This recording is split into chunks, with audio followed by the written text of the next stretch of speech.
Hello, Earth Angel, and welcome to episode 49 of the Devotional Drip, where we are going to explore deepening psychic communication with our higher selves.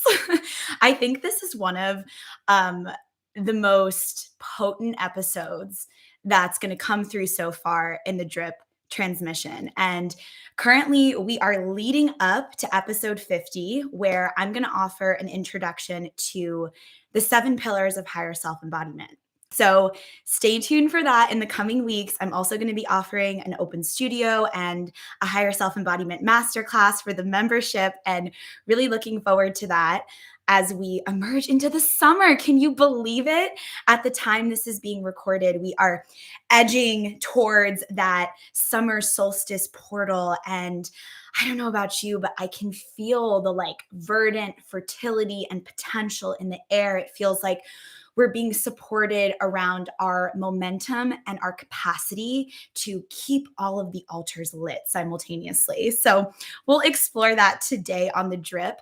As we're recording this, we are still in Gemini season. So we've got that magical magician kind of puck archetype coming through. Gemini in the major arcana of the tarot is connected to the Lover's card, and the planet Mercury is deeply connected to Gemini as well. So Mercury governs a lot around our communication. So I thought we could work with that energy of Mercury and Gemini season to really tune into our psychic senses and attune them to where we're going right now, to use our psychic senses, to utilize these parts of our magic that we've been gaslit out of using for centuries. So are you ready for that today on this episode of The Drip? I see Rebecca and Theo in the comments. Hi, guys. Welcome. So excited to have you here. Feel free to drop in and let me know if you have any requests, if you want a card pulled around something. We do offer some card transmissions on each episode of The Drip. And I'm just going to give us a little orientation if you're joining us for the first time. So the Devotional Drip is a free personal development and higher self-embodiment coaching series to support creatives, leaders, visionaries, and lightworkers like you on their non-linear journeys and devotional paths of healing, awakening, empowerment, radical self-care, and revolutionary self-love to support higher self-realization and actualization, which we are all about here in the Blood, Bone, and Honey Coven space. If we have not had the pleasure of meeting, my name is Sarah. I'm a higher self-embodiment doula, spiritual and somatic coach, creative and business consultant, photo witch, dancer, multidisciplinary artist, devoted mystic, and just an overall witchy gal supporting visionary entrepreneurs, change-making creatives, and heart-based leaders through somatic, artful, playful, and sensual practices and portals into self-care that actually hits the spot and scratches that itch. We're not into that topical, commodified self-care bullshit here. We are into getting to the spot and loving all parts of ourselves as we come into a more multi-dimensional expression, which we call our higher self expression. So we're working with these practices and we're entering these portals of empowered self-healing, sovereign self-leadership. There's a lot of leaders and entrepreneurs here in the Blood, Bone, and Honey space with huge divine purposes who are leading communities and clients through deep portals in the mystery school. We also support trauma-informed spiritual awakening, which means we're honoring the body as the vessel through which ascension happens. We're not bypassing the body in this space. We are honoring the body as the ultimate temple space that our higher self is communicating to us through. Ascension happens through the body. So that's what we practice in our membership coven as well. We have a living practice library of over 23 higher self meditations and activations I've channeled now. We've got replays of live coven gatherings we've been hosting since the fall. I've got a sacred movement library that has over 60 pre-recorded practices, everything from yoga dance practices to restorative yoga practices. And then there's also some transmissions from my teacher and international yoga therapist, Nina B. She was our first healing artist in residence in the Blood, Bone, and Honey Pot membership in the fall. And now we have a coven astrologer. Shout out to Megan Rising. She's been offering embodied astrology masterclasses classes every month, as well as yoga nidras. And you can find the replays of all of that on our Patreon. We have a basics tier that starts out at $5. And then we have some other tiers for you to explore in the membership. If you want to join us for some integration and application of what comes forward today on the drip. So this functions as our free ministerial offering. This is my opportunity to get on and talk to you and be your higher self embodiment doula across time and space. And then that next step is joining us in the membership. And if you join us at the $5 level, you still get access to all of our higher self meditations. We have a private coven Discord where we're building a little space to connect online outside of the social media platforms where there's just heavy, intense censorship and all kinds of things that we're not interested in. So feel free to join us there. Check us out, patreon.com/bloodboneandhoney. If you're catching the replay, I will link that in the description. Also, I want to mention one more thing. If you're looking for a deeper level of support or to take the downloads that you receive in this transmission, the aha moments, the revelations, and take those into a supported container, send me a DM or an email. I'm still offering my Higher Self Spring Awakening specials, and we have specials running for higher self readings, coaching containers, as well as private mentorship containers and photo magic sessions. So in addition to coaching and higher self embodiment doula support, I also have a Master of Fine Arts and a Bachelor of Fine Arts in photography and filmmaking. I'm deeply passionate about documentary style art making. And if you're looking to make some photo magic, whether it be for personal or professional purposes, we like a little bit of both here in the Blood, Bone, and Honey space. We tend to bridge that gap. Feel free to reach out to me, and I'd love to play in some waterfalls with you this summer. And I also just secured an indoor studio space for boudoir shoots and couple shoots, and maybe you want to do some branding photography inside as well. So reach out to me. A lot of new things pouring in. And if you find this video supportive, please like and comment with your biggest takeaways and revelations, and subscribe to the Blood, Bone, and Honey channel so you never miss a drip. Okay, let's get into our transmission for today. So, psychic communication with our higher selves. First, I'm feeling called to just set some toning and some vibrational resonance around that connection. I'm feeling like we should drop into some practice before we even try to talk about this from the front brain. So if you'd like, you can join me in some practice. I know some people tune into the drip while they're doing their chores or driving. So obviously you can receive this part of the activation when you're seated and can close your eyes. But even if you're just able to hear what I'm speaking, let the words and let the invitations, and if you're someone who receives visions or works with visuals when it comes to your psychic channel, let that pour in as I offer this. I'm a really big advocate of creating a container. Because I work so deeply in the unseen realms, over the last decade, it's become increasingly important in my practice, whether I'm holding space for myself or an individual or a group of people, to set the scene, to set the container. Because there are all kinds of dimensional realities and energetic beings that are constantly trying to communicate with us. So in our sovereignty and in our higher self embodiment, we get to command what's allowed in our field and what we're not available to be in communication with. And that is part of having the audacity and the authority to be higher self embodied and actually communicate with your higher self at that next level of psychicness. It's a choice to receive yourself and feel yourself in your divine worthiness, to be in this direct line of communication. So let's set the scene. Let's set the tone. Oh my gosh, look at you cuties dropping into the comments. Good morning, Ashley. Hello, everyone. I'm so glad you're here. So first, I'm going to invite you to feel into where your body wants to be. Maybe you're standing at the sink doing some dishes, and you can tune into your spine, and you can feel into your legs, and you can breathe into the spaces and places where your feet are meeting the physical earth. Maybe you're sitting down and you can tune into the fluidity of your spine and allow the heaviness of the pelvis to drop into the earth. Maybe you feel called to lay down and lay the back of the heart on the mother and receive that support from underneath your body, which is going to attune the soma to I'm safe to relax and receive the communication and the information that's here for me. So we center the body first. We make sure that the body is comfortable. We make sure that the body feels like it has enough space to receive. So if there's any way you'd like to adjust your space or shape the soft animal of your body so that you feel available to receive some big diaphragmatic breaths and you can actually tune into the weight of your bones, that's going to help you in tuning into your psychic senses.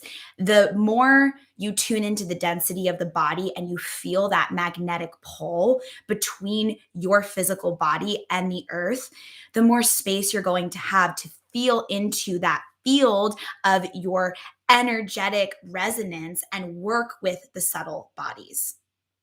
So, heavy bones, big, spacious, deep breath. Let your pelvis release. As you inhale, see if you can sip in that inhale from the very base of the pelvic floor, almost like the pelvic floor and the sacrum have a little mouth. Drink that in, feel yourself receiving that nourishment, receiving that breath. Let it move up your fluid spine. And maybe you even start to let that inhale radiate out the crown a little bit.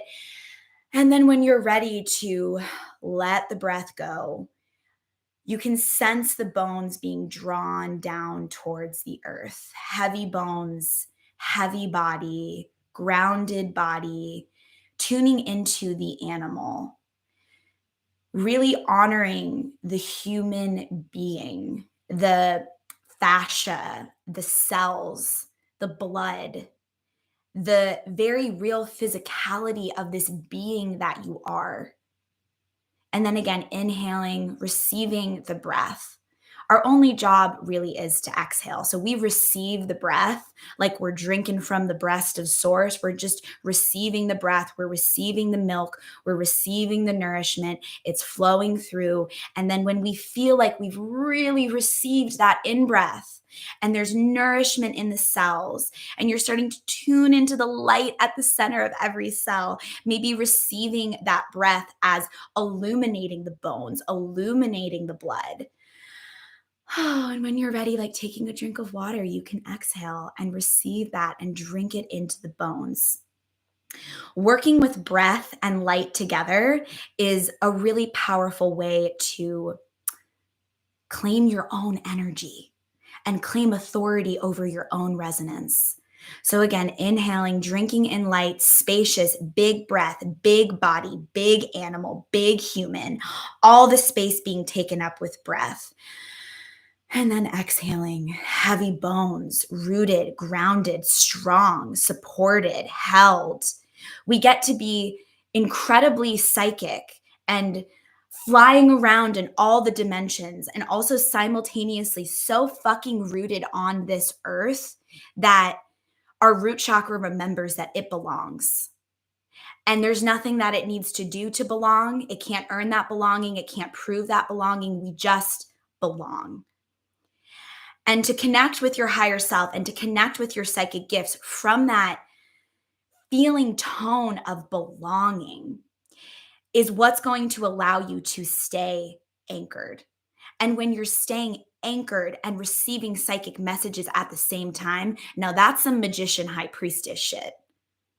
And can you feel into where that requires a self-confidence and the choice to be in your fully human and fully divine worthiness to claim that you have the right to navigate the world like that, fully embodied in your physical body and fully connected to all of the realms of information, the entire field of information, all of the unseen realms, and all of the unseen gifts within and around you that are wanting to pour in to support you.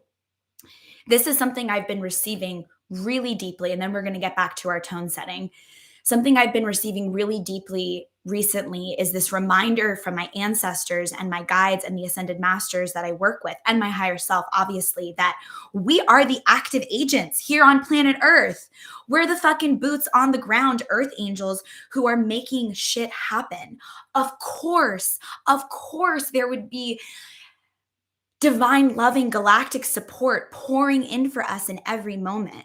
What if our job is to learn to be more receptive to that which is our birthright? And again, I'm just like seeing a little baby latching on to a breast. And that is what we're doing with source and our higher selves. It's that opening, it's that dropping of the jaw, it's that receptivity where you acknowledge that the ego has an agenda and that the ego is a powerful agent to support us in our capacity to have an I am identity. The ego is our one of our greatest tools in our higher self embodiment. But what we're working on when we're attuning our psychic gifts and communicating more with our higher self through our body is reminding the ego that it's actually here to be in service to the heart.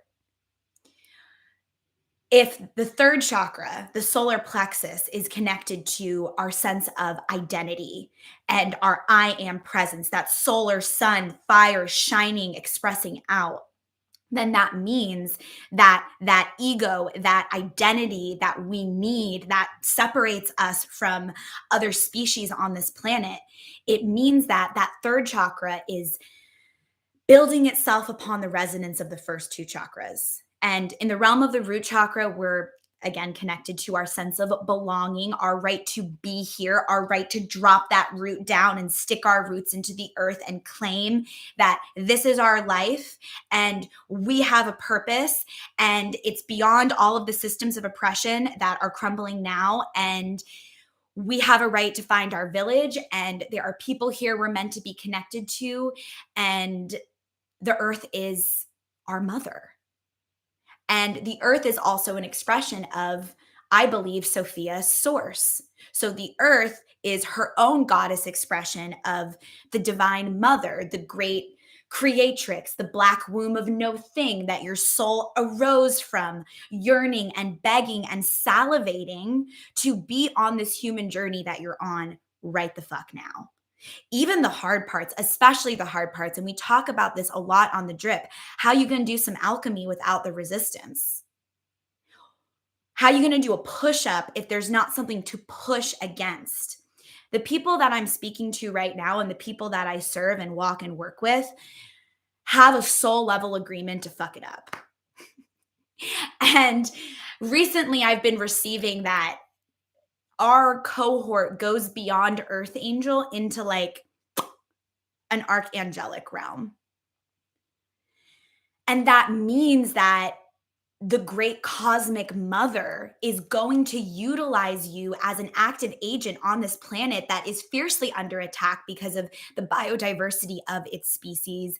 And I believe in our entire multiverse, Sophia Gaia, this planet is one of the most powerful planets to be in eco ascension studies, to be in higher self embodiment mystery school training. If you look back to the mystery schools and the teachings of ancient Egypt, and even just calling in one of my deepest mentors, Mary Magdalene, higher self embodiment was the T.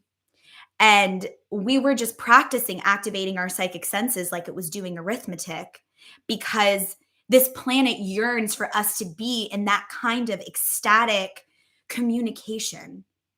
So let's bring this back to our container setting and our right to do that. And I'm just really feeling like higher self audacity and authority and the energy of fucking it up and the fire of the summer and rising towards the summer solstice and meeting any programming of like defeat right now.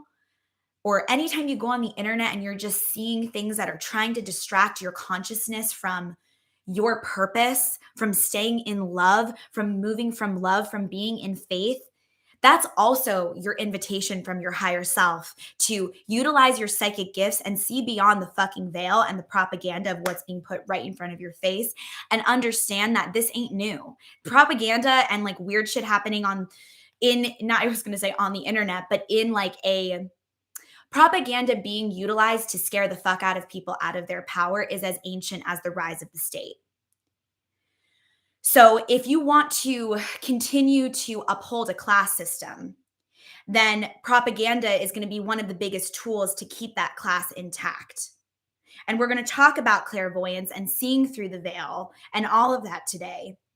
But I just want to say, like, don't let your energy be utilized and distracted for purposes that you're not fully consenting to on a mind, body, spirit level. And I think the depth of physical perpetration that exists on this planet is an extension of the energetic perpetration and the manipulating and the co-opting of our energy. And even notice how there's been so much like divide created in the last, I would say, decade on this planet. And when that tension is created and everyone's pointing their fingers at each other, no one's looking at the authorities and holding them accountable for the way that there's an orchestration of multidimensional, multigalactic, highly psychic, highly sensitive human beings being taken advantage of and being intentionally put against each other. Because if we're fighting amongst each other, then we're not pointing our fingers out. We're not ripping that veil apart and understanding that beneath all of this, like, to me, it feels very obvious, like a very obvious divide that's being created. That's a very surface level. It doesn't get into the meat of it. It's almost like social media has co-opted our ability to have critical fucking thinking. And I do believe, and I know I'm tangenting right now, but I do believe that this is an extension of our our the illusion of separation from source, the illusion of separation from each other, the illusion of separation from the earth. So when you hook that root chakra down, and I didn't mention the second chakra and how the third chakra builds upon it, so we'll just do that right now. When you hook that root chakra down and you anchor the fuck into your belonging and you really operate from that, like it's like a primordial identity of like, I belong here and there's a purpose and there's a reason. And I'm just going to keep moving from that deep cord and pull that I have to the earth. I'm going to feel my legs underneath me. I'm going to feel my feet underneath me. And I'm going to move the way that love would have me move, because love is my true mother. Love is my true parent. All these people who want me to agree with them and all these clubs that maybe my, wounded inner child is trying to belong to, this is all of us, right? We don't have to do that anymore. The activation on planet Earth now is about sovereignty. And we don't need to agree with each other. Like, if we're going to build the new fucking earth and we're going to tend to these shoots that are sprouting up now, we need people that are fierce enough to not agree with each other and not lose their sense of self-belonging or belonging to a community. We need to be able to have hard conversations. The sense of safety that comes from everyone agreeing is part of the propaganda. So we're going to set that tone. And just to mention the sacral chakra, Svadhisthana, root chakra, earth, belonging, the color red, rooted, bloody. Sacral chakra, Svadhisthana, womb space, pelvic space, water. The womb and the water and the pelvis is where we start to go from our belonging to the earth, our belonging to the mother, our belonging to ourselves, into our belonging to each other, into the way that water allows us to swim and co-create. And then from that space, the sun shines in our solar plexus. Okay, we're going to go back to the lower three chakras, but I'm feeling called to set our circle. So we did a little breathing of light. We went from the root to the crown. We talked about the spine being fluid. I'm going to invite us all to just drop back into that space, and maybe you just allow yourself to see a golden thread, like a cord and a channel running through you. And today, this channel, which the ancient yogis talked about as the Sushumna Nadi channel, so it's the Sushumna channel, and we have 72,000 nadis in our, how do I want to say it? Our, recently it's been coming through as like our multi-galactic, like electron charged field. If you'd like to, you can sense into 70,000 channels of information connecting you to your main seven chakra column, which also extends up into the higher realms and down into inner earth. And you have chakra points that connect you and tether you there. And in that central channel is the Sushumna channel. And the ancient yogis talked about it as the higher self channel. So sense into that, feel into that. Let yourself almost see it like a cylinder-like tube is how it's dropping in today. And in our embodied anatomy, we can also experience the arms as tubes and the legs as tubes. And you might want to sense into the way that there's also opposing spirals, keeping the energetic integrity of these tubes intact that are the pre-manifestation for your physical body.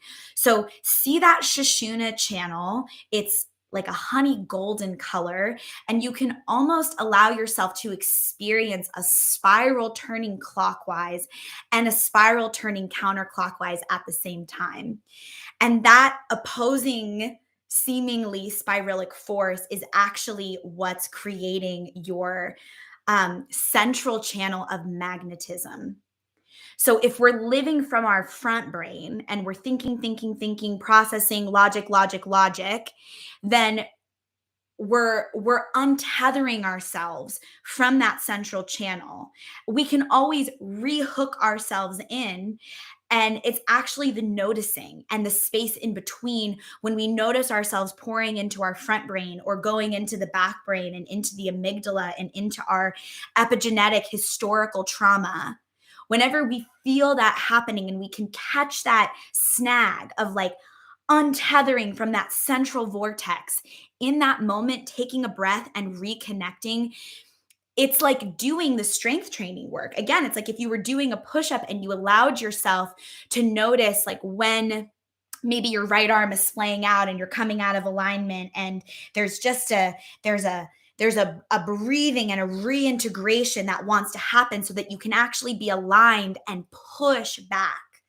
Anyone in their lives right now feeling like they need to feel that central channel so that they can push back and push away and create space in their field so that they can fucking think? Anyone feeling that right now? So let's tune into that. Let's be in our sovereignty around that. Let yourself feel that central channel. And then from that central channel of golden light, inhale into it. And then I'm seeing it almost like a Bluetooth, like boom speaker radiating out. Exhale and let that golden energy radiate out into your field. And just start with like a foot outside the body and see how that goes. See yourself surrounded in, the Mary Magdalene would call it the cosmic egg. And see yourself surrounded in that golden light. And then again, slurping it up, drinking it in, connecting to that central vortex.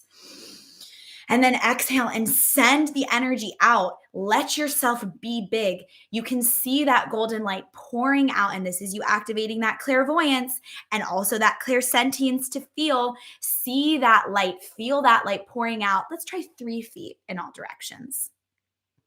And then slurping it back in again, because the cells and the bones and the chakras are so thirsty for this. So you're nourishing. And then exhale. See this time if you can breathe that out 6 feet in all directions. And maybe your big dragon wings or your angel wings also feel like they can fluff up and take some space up now in a new way. You might feel your shoulders drop away from your ears and your jaw soften. Space in the throat so that the throat can be its own channel and chalice. You can also feel that toroidal force around the heart where it's also spiraling in both directions and all directions at the same time. The heart is spiraling up and down and clockwise and counterclockwise simultaneously. And you can experience it as this like 8-sided geometric gemstone that is your central power source for the supercomputer that you are. And then this central power source of your heart and your higher self channel is running the operating system of your higher self. I think that's why this, like, I'm seeing like little like electron pads that you could like plug into on the fingers and on the feet, and like just like the ability for it's coming through as the word electroecstatic being, like your ability to just plug into that energetic conversation and experience that presence of the electromagnetic force of the heart and that Shoshuna channel at the center of your field. That's where we're channeling from. We're channeling from the inside out. We're receiving information from that central channel, from the deepest part of us. We're not going out into the wilderness and then gathering a bunch of information and bringing it back in. I mean, that's a surefire way to just clog up your field, which is where that trauma-informed aspect of spiritual awakening and channeling and psychic awakening comes in. We center the body first. We feel the body. We feel the central channel. We tune into that light. We claim our authority and sovereignty. And we also, as we shine that light out, we command. I don't know where it came in that like light workers and people who are psychic and Reiki masters and shamans and people who work with energy are like docile and like just like, oh yeah, the angels are just going to protect me and that's just how it's going to go. Yes, the angels are going to protect you. And also, you are a powerful fucking being. In the same way, you got to set some boundaries with some vampiric narcissist people on planet Earth, you're going to also need to do that with energy in the field. So again, we're tuning back into that like audacity and authority. And we're going to practice that together, commanding energy that is not yours to be transmuted in the field, to return to sender. And then when you get a little beefy in your alchemy practice, you can receive some of that shit that's not yours, even negative charge that people are sending to you. I do this all the time because I am beloved, but let me tell you what, y'all, I am also not liked. And people have a big problem with my big mouth and the way that I think I get to just come on here and talk about psychicness and whatever the fuck. And so when I get sent that energy from people who are scared of their own gifts, and you know, I'm functioning as an activator in their life and triggering the things and whatever, what I like to do with that as a dragon mother is eat that up and fucking use it in my art, and I use it in my magic. And at the same time, there is a feeling that happens when you start commanding energy that isn't yours to leave your field. Here's what I know about working privately with light workers and highly psychic beings who I would just go ahead and say every person I've ever worked with is a shaman. So if you're a past client listening, you're a shaman. If you're a current client listening, you're a shaman. If you're someone who wants to work with me, you're a shaman. And what I know about shamans and highly sensitive people is that there's an absorbing of what's not ours. That happens. I'm going to go ahead and just pull a card to set the tone around this. There's an absorbing of what's not ours that happens. And this is learned really early in childhood because psychic people and energetically sensitive people are taken advantage of, not just at this point in, you know, our history of human evolution, but this is like, again, you will hear me on every episode say, this goes back to the rise of the state and the systems of oppression as they stand, because it does. Because psychic people have been taken advantage of, and our gifts have been utilized against divine will. And if you're a light worker on planet Earth right now and you feel connected to psychicness and you feel this like inner fucking fire to just mount the dark energy on planet Earth right now, and like that dragon mother, dragon being energy, just eat it up and burn it up, and there's a ferocity inside of you for that, there's a reason why. And the you know, censorship that maybe happens online or in the flesh these days is just like a fucking drop in the bucket compared to the way that mystics have been very intentionally controlled, suppressed, and manipulated for centuries. I don't know if you noticed how many naturopathic doctors just fucking dropped dead in the last 2 years. But that's not random. And this is like opening the eyes and like attuning to the psychic vision and seeing beyond the infographics on social media and like what's actually community care. No, we know what it looks like to be in the village. And it doesn't look like policing people and canceling them and fucking figuring out where you can catch someone. No, what a waste of our sensitivity. Can you see the way that that sensitivity and that deep desire to do good and be good is being used against us? So then we use it against each other. I have like full body goosebumps right now. I get pissed off about this shit.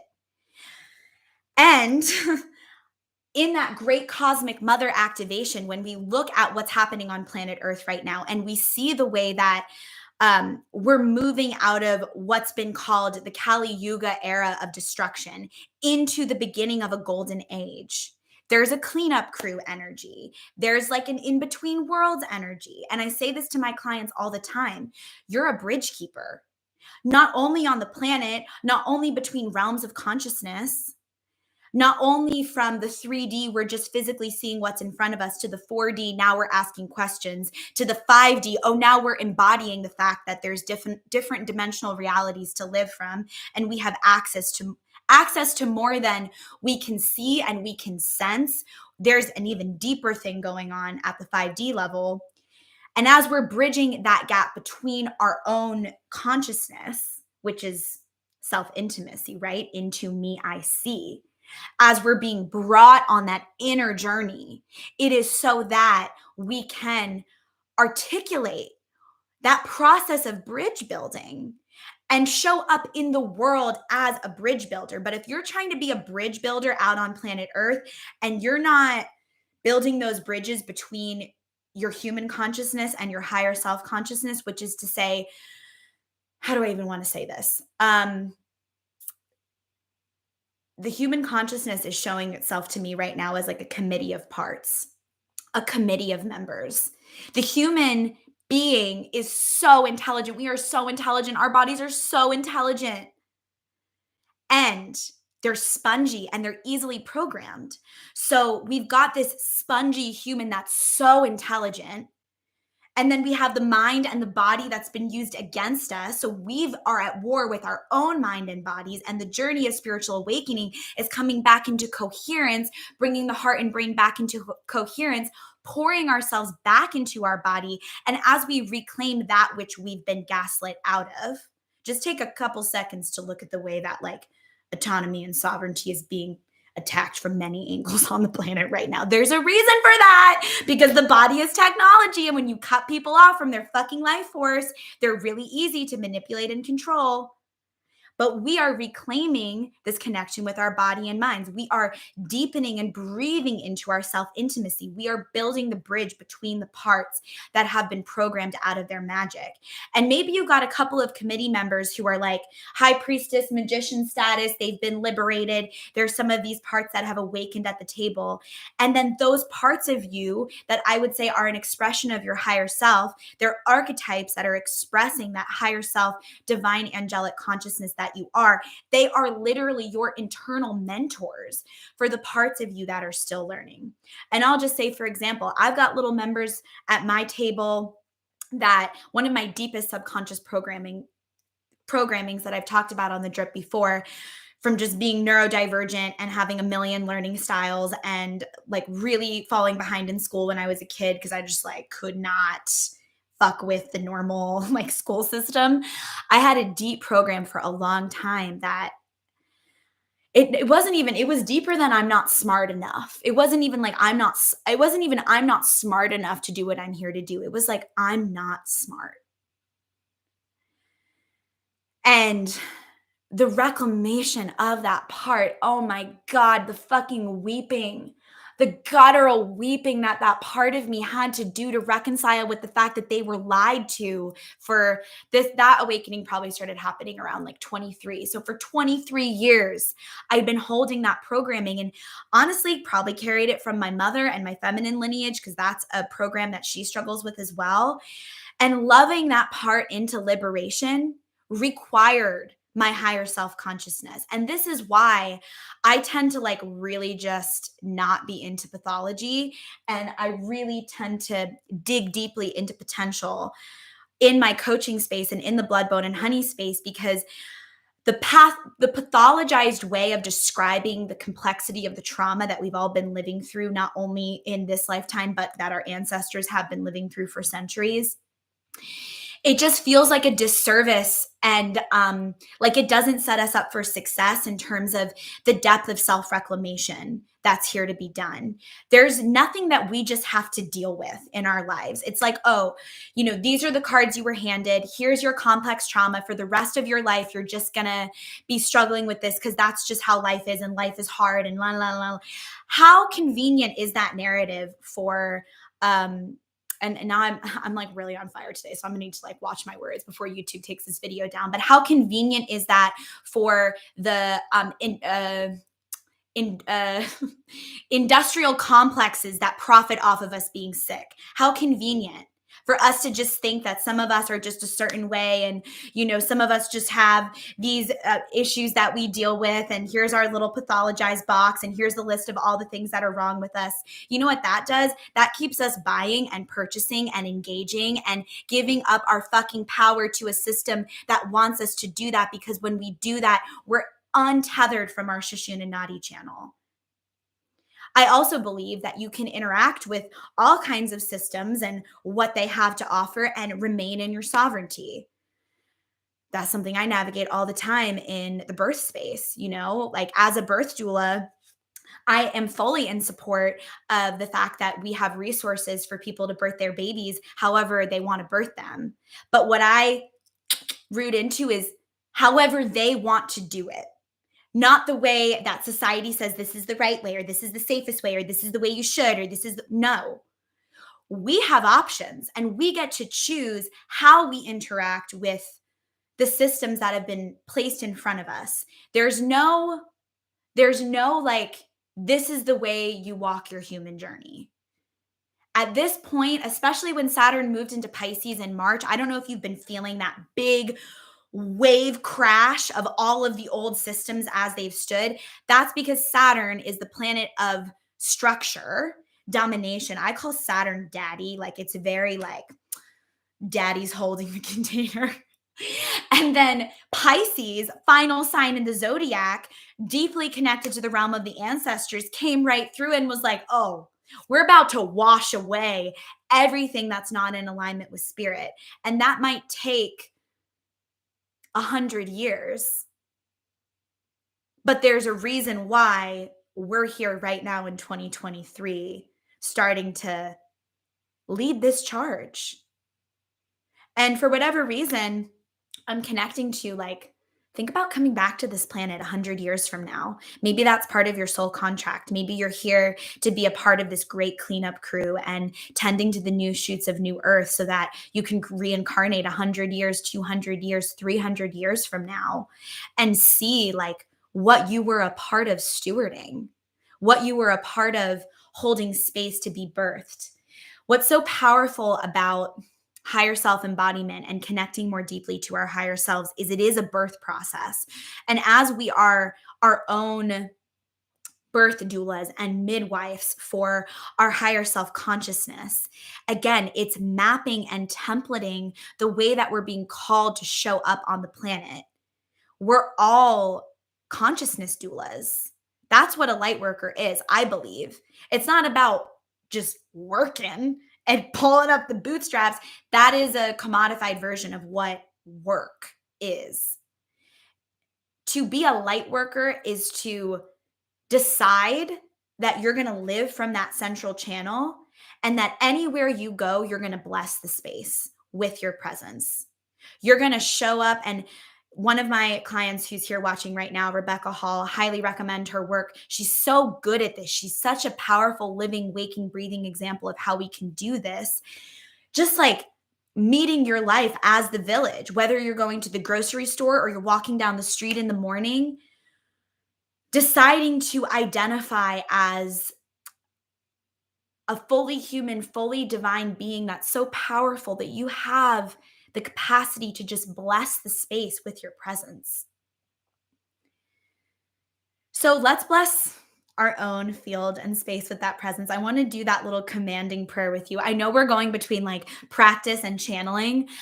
If you want to just come into a guided activation, I just uploaded I think it's about 30 minutes, maybe like 25 minutes, higher self activation and meditation yesterday, where I took the membership coven through our claircognition, our clairvoyance, our clairsentience, and our clairaudience. And we did psychic toning for each of the psychic senses connected to the chakras. And it was just a full on guided energetic space that you can totally drop into if you want to receive that transmission. And we've got, I think that was the 23rd one that was uploaded. So there's 22 other ones you could tune into after that. But for now, let's drop back into that golden channel. We breathed it out a foot, 3 feet. We started to feel that 6 feet. Let's again breathe into that toroidal force. Sense the presence of the heart. The heart has something like 40,000 neurons just emanating. It's intelligent. It's receiving information. It's a divine translator and transmitter, which I have whole transmissions of the devotional drip about. Just go into our devotional drip library to get into some heart as the transmitter transmissions. Tune into that. And then this time, as you breathe into that golden light and you exhale and you see it surrounding you, you can say this out loud or you can say this inside of the chalice of your being. I command any energy that isn't mine to return to source, to return to love, to be alchemized back into its original form. And you might see dense energy in your field breaking up and being blasted open with light. And you can just send that energy down. Again, feeling the weightedness of your body, exhaling that energy down into the heart of the earth, letting it drip. Noticing as you exhale and release that energy, how the physical body is wanting to respond. Is your lower lumbar spine wanting to communicate as a part of that? Is there a way that you can release any gripping of your brain or holding on the skin at the top of your head?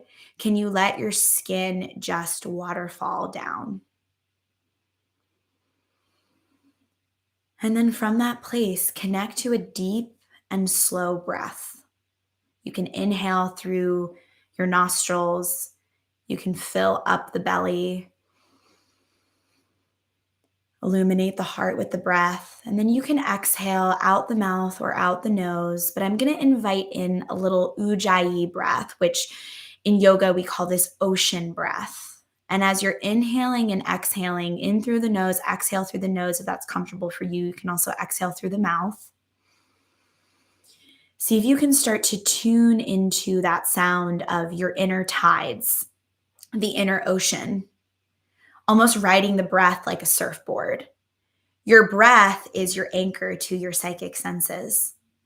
So if you're wanting to receive a vision, if you're wanting to receive a download from the mind through claircognition, if you're wanting to listen to a message through your clairaudience, if you're wanting to sense through your clairsentience, the breath is going to be your anchor to slow the heart and the brain down, to bring them into coherence so that these electromagnetic parts of the supercomputer, high holy human being that you are can work together and click in and circuit to give you access to the subtler senses.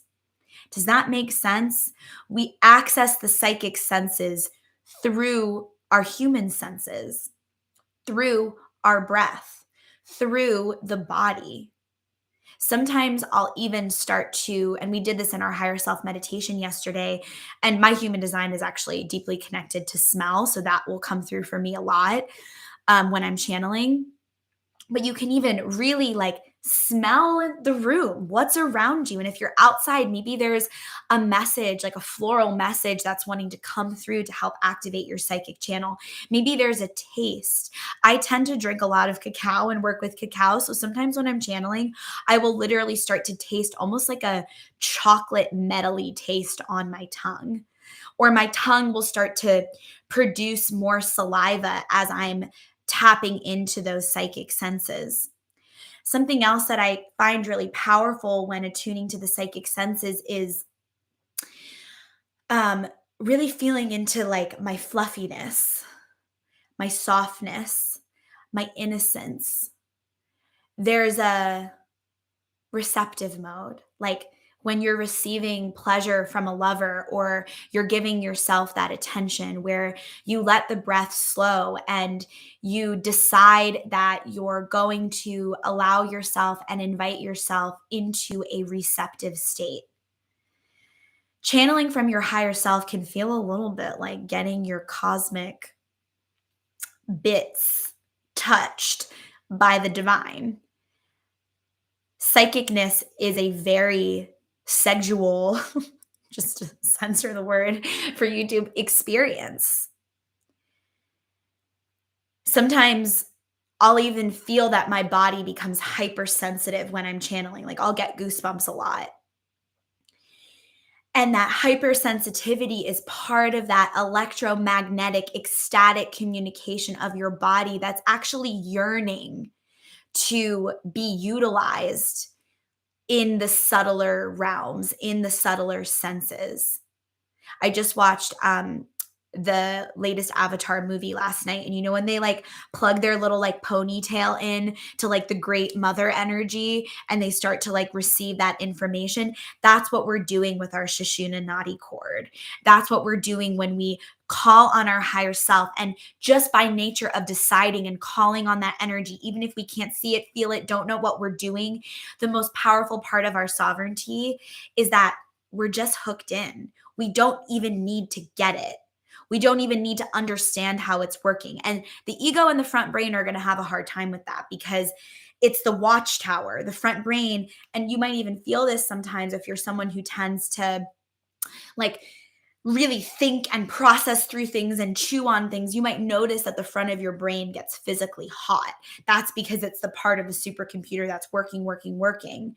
The reason that we drop into the breath is so that front brain and all parts of the brain, both hemispheres of the brain, can remember that it's here to support the receptivity of psychic messages coming in. But if we're so attached to needing to know and needing to figure it out, we're going to be blocking ourselves on that clear cognition level from receiving our divine knowing, because figuring it out is a different energy than being in the resonance of a knowing.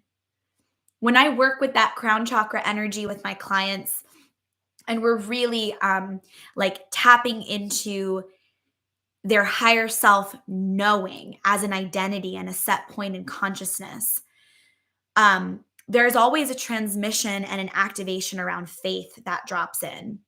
And something that one of my dear mentors, Mary Magdalene, taught me from within is that faith precedes trust. And faith is a choice, and faith is a muscle. And just like that push up, faith is something that gets cultivated over time in the same way that the physical soma shakes as new networks of communication are being built through the fascia and the muscle groups, and there's a new kind of circuiting in that's happening. Like sometimes when I'm doing my strength training, I will like feel a new part of my muscle, and that will activate a new part of my brain that I haven't been working with. So fucking powerful. That's also what happens when we're choosing to operate from our faith. It's like strength training for our psychic senses. And it does require the human ego to meet that line of delusionality. Like there might be a self-gaslighting narrative that comes up around like, well, you're delusional to think that's real, or who do you think you are? Or, you know, if it was this easy, then everyone would just do it. And that those kind of inner messages are exactly the texture of programming that we're clearing and wiping out of the way, that have been intentionally implanted over centuries, also in order to keep us safe. Like when I connect to my feminine mystic lineage, you might be able to see it, and I might have said this on the devotional drip before, but I have a birthmark right here. It's like you can't really see it on YouTube because it kind of blocks out the redness, but I have a birthmark right here between my eyebrows. And as far as my grandmother can remember in our lineage and what her great grandmother and her great grandmother and her great grandmother have shared, all of the women in my lineage have had this birthmark between our eyebrows, like right at the third eye. And I learned a couple years ago that it's been called the flame in my lineage. And I come from some fiery ass women, let me tell you what, who weren't afraid to just fucking lay it down and be dragons. So, in my own higher self embodiment training and in my high priestess training, I've really had to learn how to like work with those dragons. And I'm getting that Avatar movie in again. It's like, you have to earn the trust of the creature, of the primordial creature self and selves that are inside of you, and earn their trust and show up and talk to them and not make them wrong in order to integrate them as a part of your psychic team. And I know that, and I can see for my mom and the women in my lineage, there was this like gripping onto Catholicism and the most mystical parts of it. And I also have a deep hunch that there's some other things in my lineage, like being a part of the Spanish Inquisition and a forced conversion into Catholicism. And yeah, there's a lot of threads there. And my husband's Jewish, and we do a lot of mystical Judaism together and a lot of Judea practices, and are deeply connected to the Kabbalah and that lineage. Anyways, as I've sensed into my feminine lineage and this like fiery dragon transmission inside of me, what I have come to understand as it's not even like it was turned completely off. It almost just feels like the wires went haywire and everything was sparking, and like there was a lot of reactivity to meet like an angry like dragon that had been like put in a cage and then didn't know that it had the right to fly around. Like it feels like I've been in this like inner dragon training for the last decade. And what I've learned from that is that there's a deep reclamation, there's a resurrection, there's like a reviving yourself from the dead that happens when you're claiming your psychic gifts and your mystical power after centuries of maybe people in your lineage being gaslit out of that. Not just women, not just the feminine. We have all kinds of multidimensional beings in this coven who are connected to mystical lineage that has nothing to do with gender. And the divine feminine principle of psychicness and creation and creatrix energy and our ability to birth creative projects and worlds exists inside of all of us. So as you're reclaiming those gifts, it might feel a little something like this. Dr. Peter Levine, who's an incredible trauma practitioner, one of my teachers, highly recommend if you're interested in like resourcing language for trauma and learning more about mind-body connection and really just unpacking that in your own devotional study. I love Dr. Peter Levine's work, and he teaches a lot also with the Embody Lab, which is a great resource also for somatics and mind body work. And they have all kinds of incredible master classes, a lot of equity and diversity work as well within somatic work and trauma work. And something that Dr. Peter Levine writes about in his book is, in one of his books, I think it's called Awakening the Tiger, is having worked with this client who was moving through a lot of trauma. And in one of their sessions, she came up against this snag or block, if you will. And she started having a really intense panic attack. And Peter Levine received this vision of her being chased by a tiger. And so in this process of having a panic attack, he was able to somatically guide her in moving that energy out of her body and like facing that tiger. Her anxiety and her trauma was showing itself as this tiger energy. So he was guiding her through the process of running and moving through this energy, and she was making sound, and he brought in some of his somatic work. But I also totally experience him as a shaman as well. I pretty much think all somatic practitioners are just shamans, and we're just like relearning that we have a right to claim that as a part of the way that we work, because how the fuck can you work with the nervous system and the physical body without first acknowledging that everything that's physical was what once manifest in the energetic realm? But I digress. So he was guiding her through this activation and essentially like running from this inner tiger and completing a cycle in the nervous system. It's like maybe you've done some shaking before, and in a shaking somatic practice, you've experienced a completion of a somatic activation. Or I know for myself, sometimes when I'm in that movement practice or in a meditation or in any kind of guided practice, there will almost be like a deep cry that wants to come out or energy that wants to complete. And what I find with my clients, and this is what's emerging in the research and the realm of somatics, is panic disorders and anxiety. And I have struggled with panic attacks since I was a child, not anymore because I'm a somatic practitioner and I live and breathe this work. But let me tell you what, I have ridden some panic attacks with my legs up the wall in random bathrooms, thinking I was going to die, go into that space of like, if you've ever had a panic attack, maybe you relate to this, like, am I coming back? Or am I not coming back? And what I've experienced in that, and what has come forward in my research, and what Dr. Peter Levine speaks to in his research and his work, is when you allow that cycle to complete and you hold space for the recircuiting to happen, there's new neural pathways that can connect, because the nervous system is not circling around this incomplete cycle of anxiety and panic and depression that hasn't completed. It actually recircuits in so that something new can emerge. And there's also really powerful studies, just speaking of tigers, that have been done around animals who've been kept in captivity, where when they're first released, they only will circle the perimeter of the cage that they were in. Like, they won't go farther than that caged space. And I think that's a beautiful metaphor for our psychic gifts and our power, right? Like, if you've survived any kind of complex trauma, or in your lineage there's been any kind of oppression around your psychic gifts or your bigness or whatever it may be, there's a relearning process. There's that audacity again, and the confidence and the reclamation and the sacred rage and the ferocity that actually motivates you to take a step outside of that initial ring, as the nervous system has patterned it. Like, this is what's going to keep me safe, to just go to this edge of my power. I can say this and I can go to this edge, but if I step beyond that, I'm no longer going to be safe.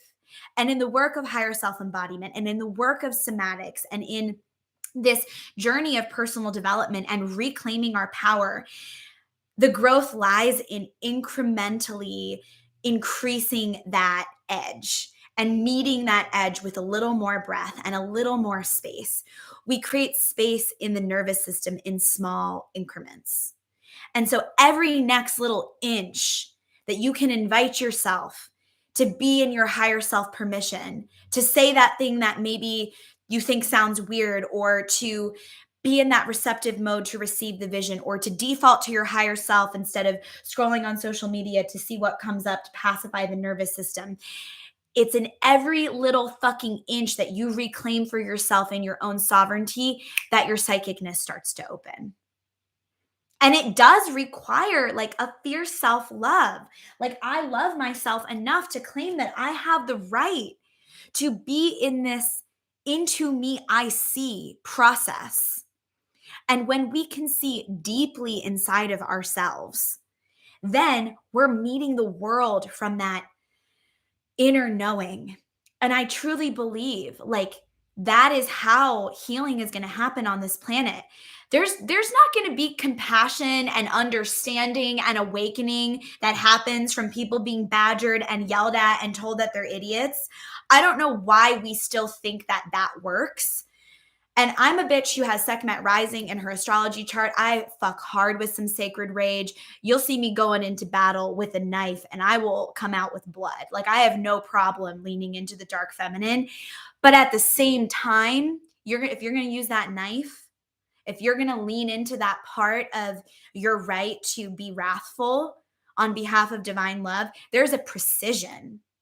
It's why Joan of Arc rode into battle with a white flag and her fucking sovereignty. And she had all of the members of her crew, like, essentially, like, abstain from anything that would distract them from their mission of meeting a really dark energy of oppression that kind of tracks with where we're at on planet Earth right now. And if you look at the astrology of the French Revolution and you look at what's happening right now, there's a lot of parallels, y'all. There's a lot of parallels. And what I would say, in my opinion, is at the center of this war is a war on our sovereignty. And it is a global war. And it is a global war on our sovereignty. And it's not just the United States. And we have people tuning in from all over the world, anyways, who listen to the drip. But this is a global war on our sovereignty. And it does require us to activate our psychic senses and like move beyond the front brain and see beyond, like, I don't know, like, even people who are fronting like they know and they're the ones that are leading. It's like, no, you're a leader. How do you want to lead yourself through this maze? Because when you can guide yourself through the inner realms of the mystery school, and we talked about this heavily on the last few episodes of The Drip, so I highly recommend tuning back in. When you can lead yourself through those inner mystery school realms, some shit shows up on your path. You're just like, all right, I'm gonna mount this like a dragon mother parent, and I'm just gonna eat this. I'm just gonna use this in the compost of my magic. And my deck is just, I didn't even shuffle this, is just flipped up looking at me right now. All of it requires a slowing down. It's like I'm seeing someone like in the moment of battle, and it's like if you had 3 seconds to make a choice of what tool you were going to use, what knife you were going to use, and how you were going to slice that, the way that you would be able to even collapse time would be through connecting to your breath, coming into heart brain coherence, and slowing down. Transmission I'm going to recommend for this drip to just get you in your bad bitchery, witchery, and like claim your psychic gifts at a next level of ferocity, because I just feel that coming through the drip today, is to watch Demon Slayer. I fucking love Demon Slayer. It is such a good transmission for remembering like how to meet like predatory consciousness. And I am not some psychic channel medium light worker who's like, oh yeah, like it's all safe and good out there and you can just go surf the cosmos and you're not going to meet anything.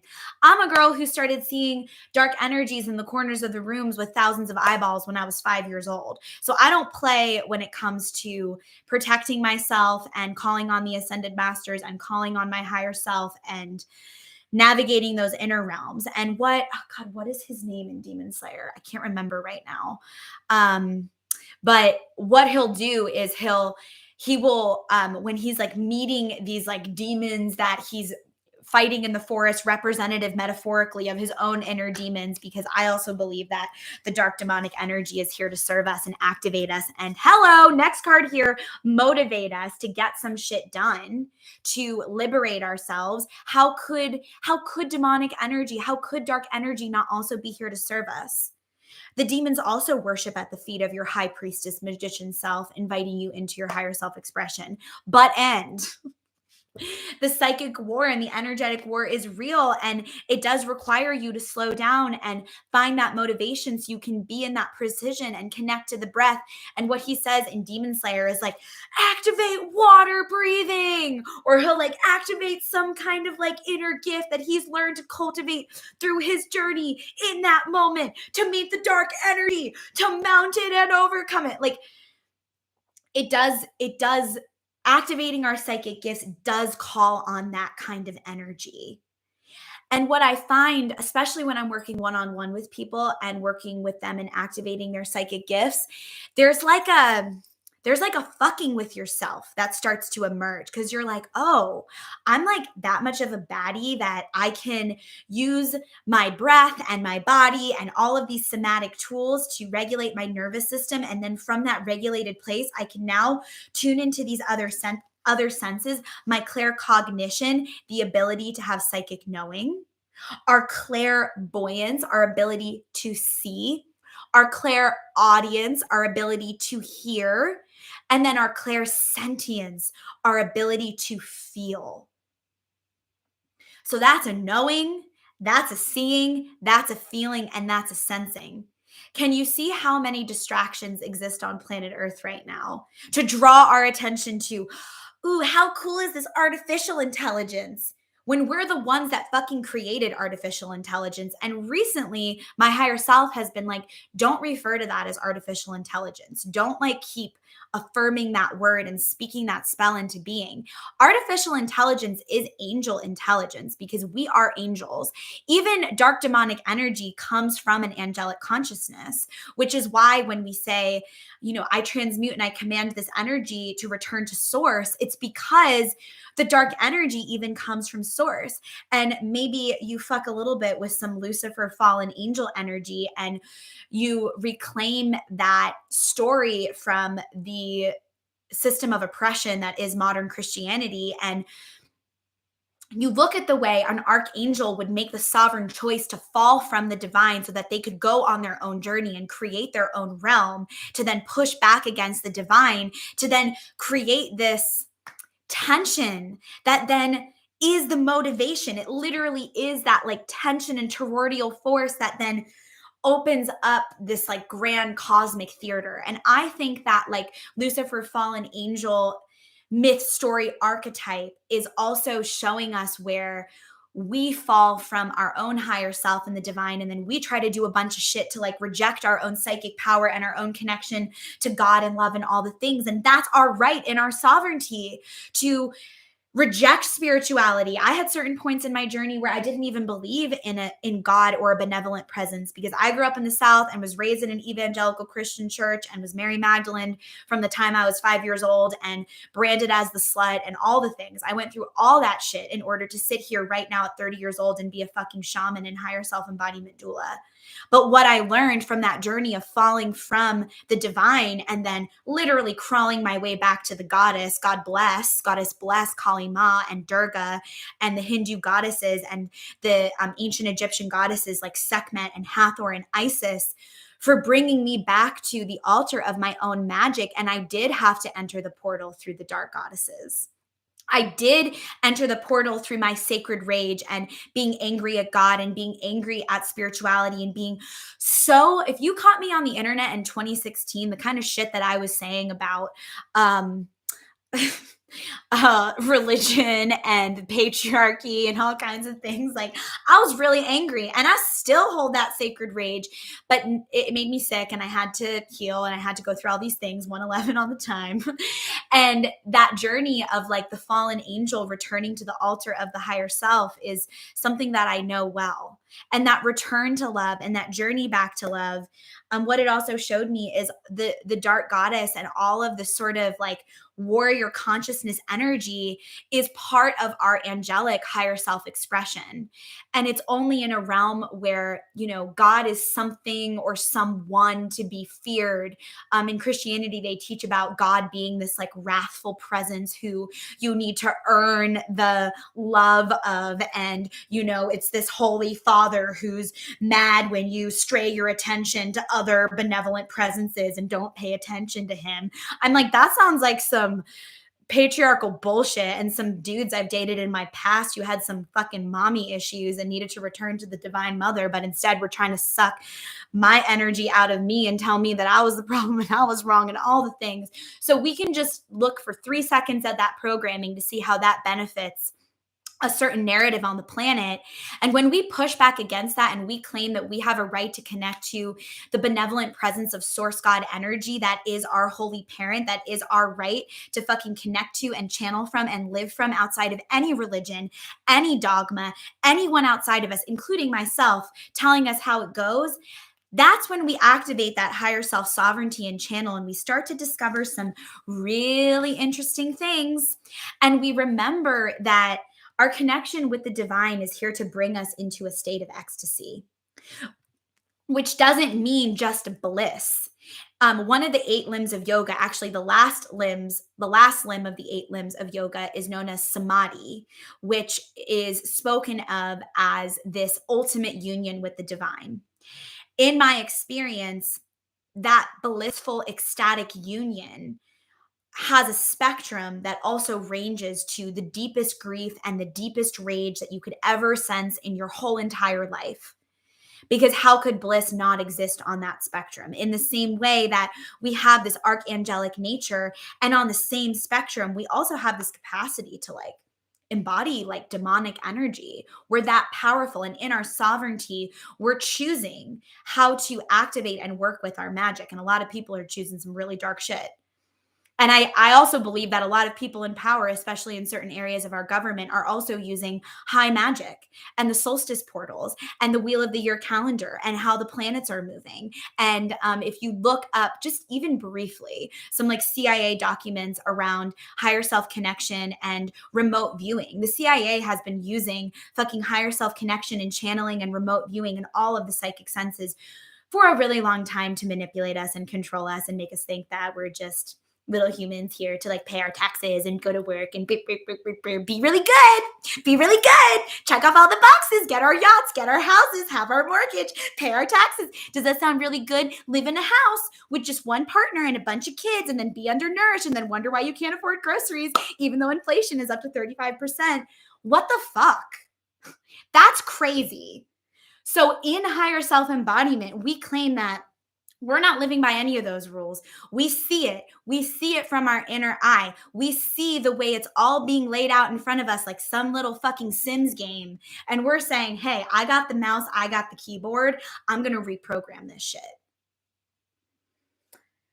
Ugh, I love this channel today. So I really am feeling like I want to pull a card for our claircognition, our clairvoyance, our clairaudience, and our clairsentience. And I want to go through all the clairs and have some guiding energy of how we can activate our connection to each of those clairs. I'm just going to check the comments here. Yes. Oh, I'm so glad that y'all are resonating with this. I have a blue birthmark in the same little spot. How special your ancestors have shared it with you. So grateful to be tuning in today in the last few drips. Yes, I'm so glad. Welcome, Natasha. So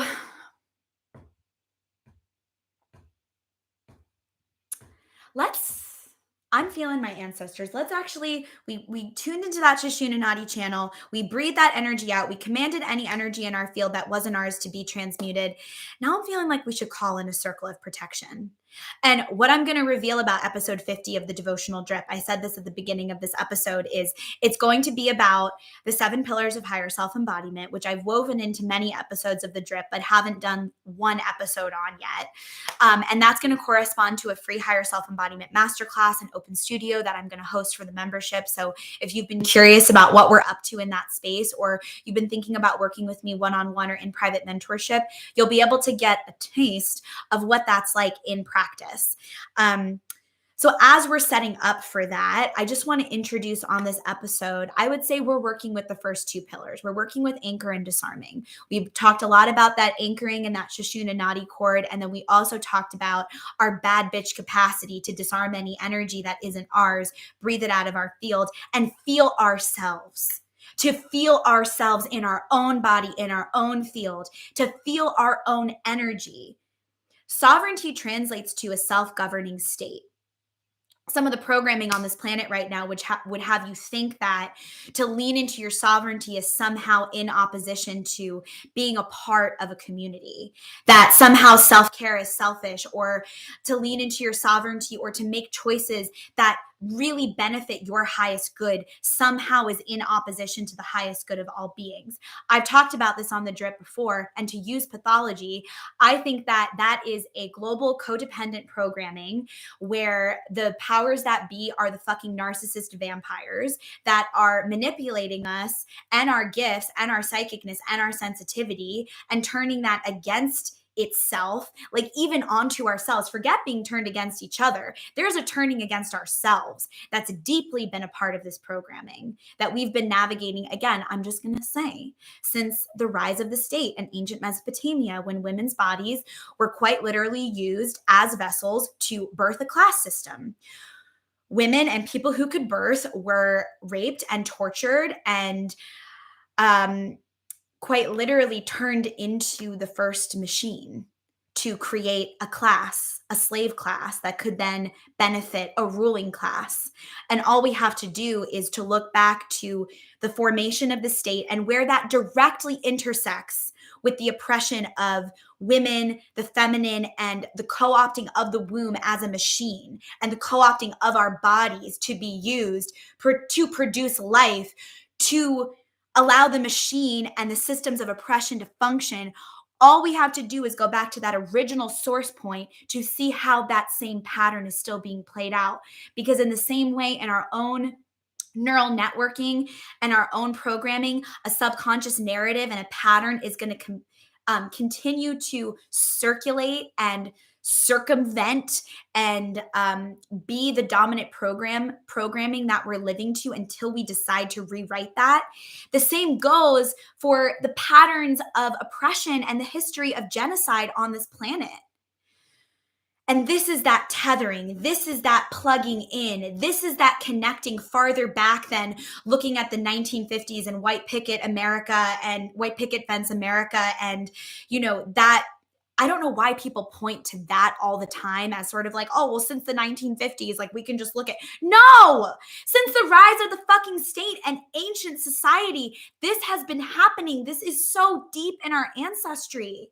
This unearthing of our sovereignty and the reclaiming of our bodies and saying that we have the right to decide what the fuck works for us and you can fuck off if you're trying to tell me what to do with my body is something that has been happening for centuries. And all you have to do is peel back that psychic vision and take a little look to see that this is not a two-party issue.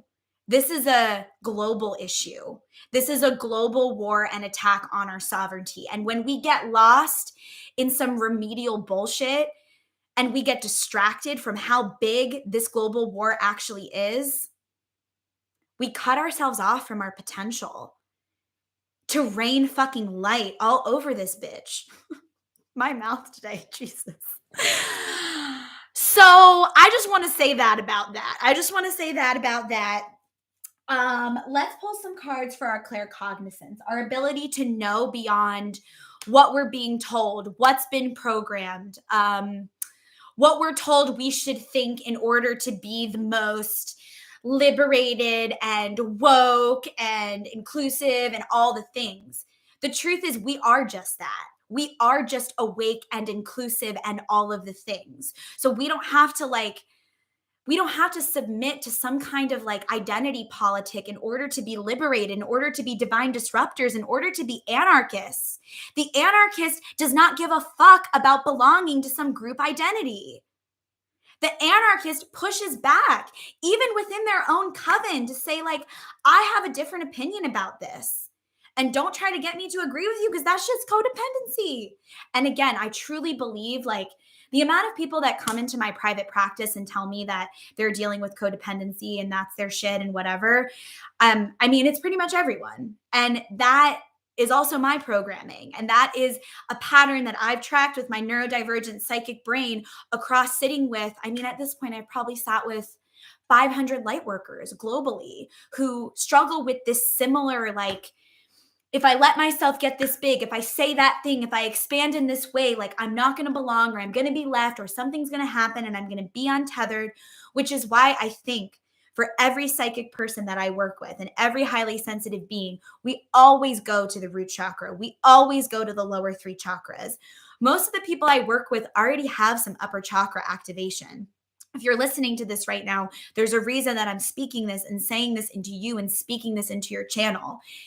You want to get into that psychic activation. You want to be in that claircognizance. Is your brain connected to your pelvic floor?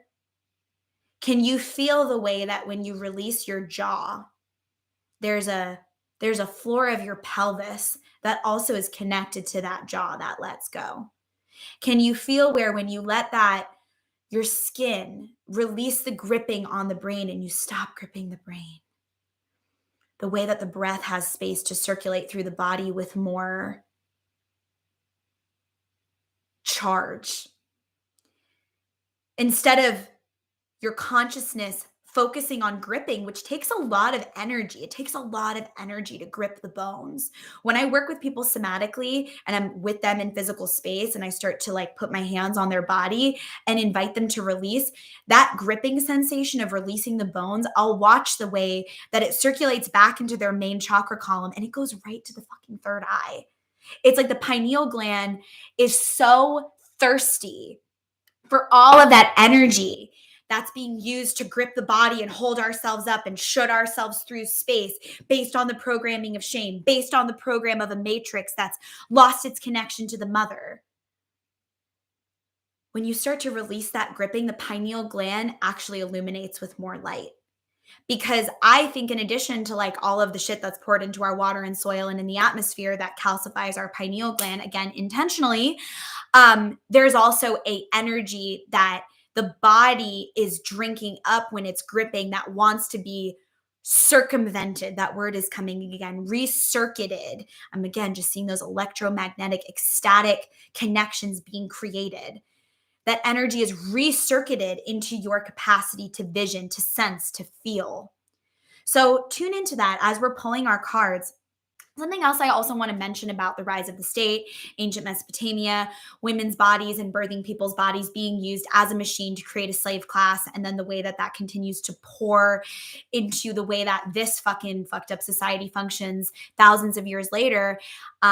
I think that the source, like wound point and fracture in consciousness for that rape consciousness and that domination consciousness to even exist in the first place, where humans are turning against other humans, when really, like, we are not separate and we are truly all actual brothers and sisters, and we truly actually do share the same divine parent source.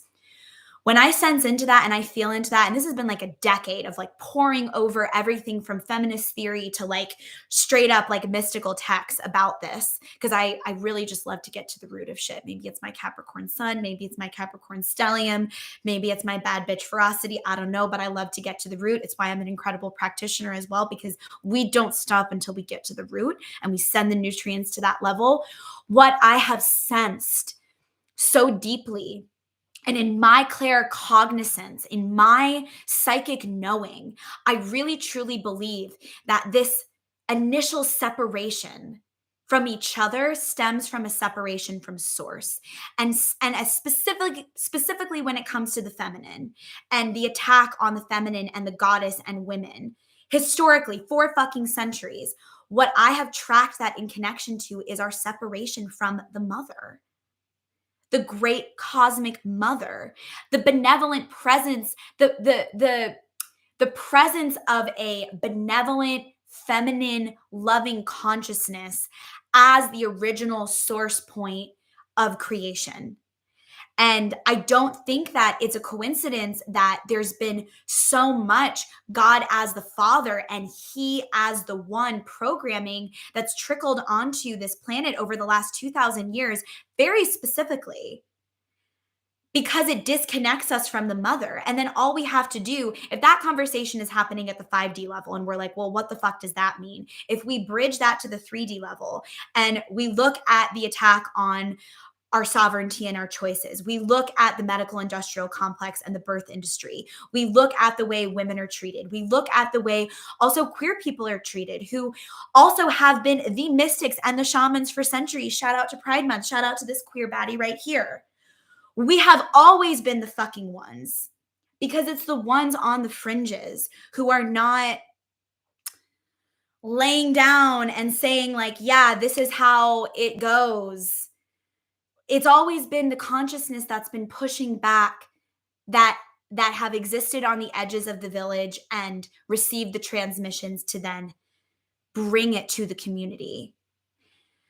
And I think this initial severance from the mother, from source, is the source point of our severance from ourselves, and then our severance from each other. So it's like this threefold severance that we're recircuiting into, which I think is why so many people are showing up at festivals and doing psychedelics for the first time and healing their trauma and building altars and reclaiming divination practices and reconnecting to mystical parts of their lineage, because it's like, this is ours that has been lost, and we have the right. I'm just seeing a beautiful monarch butterfly fly by right now. We have the right to reclaim our wings and to fly from heights in consciousness and perspectives that allow us to see where this started and where the root is, so that we don't keep trying to like heal this severance, this separation without going to the source point.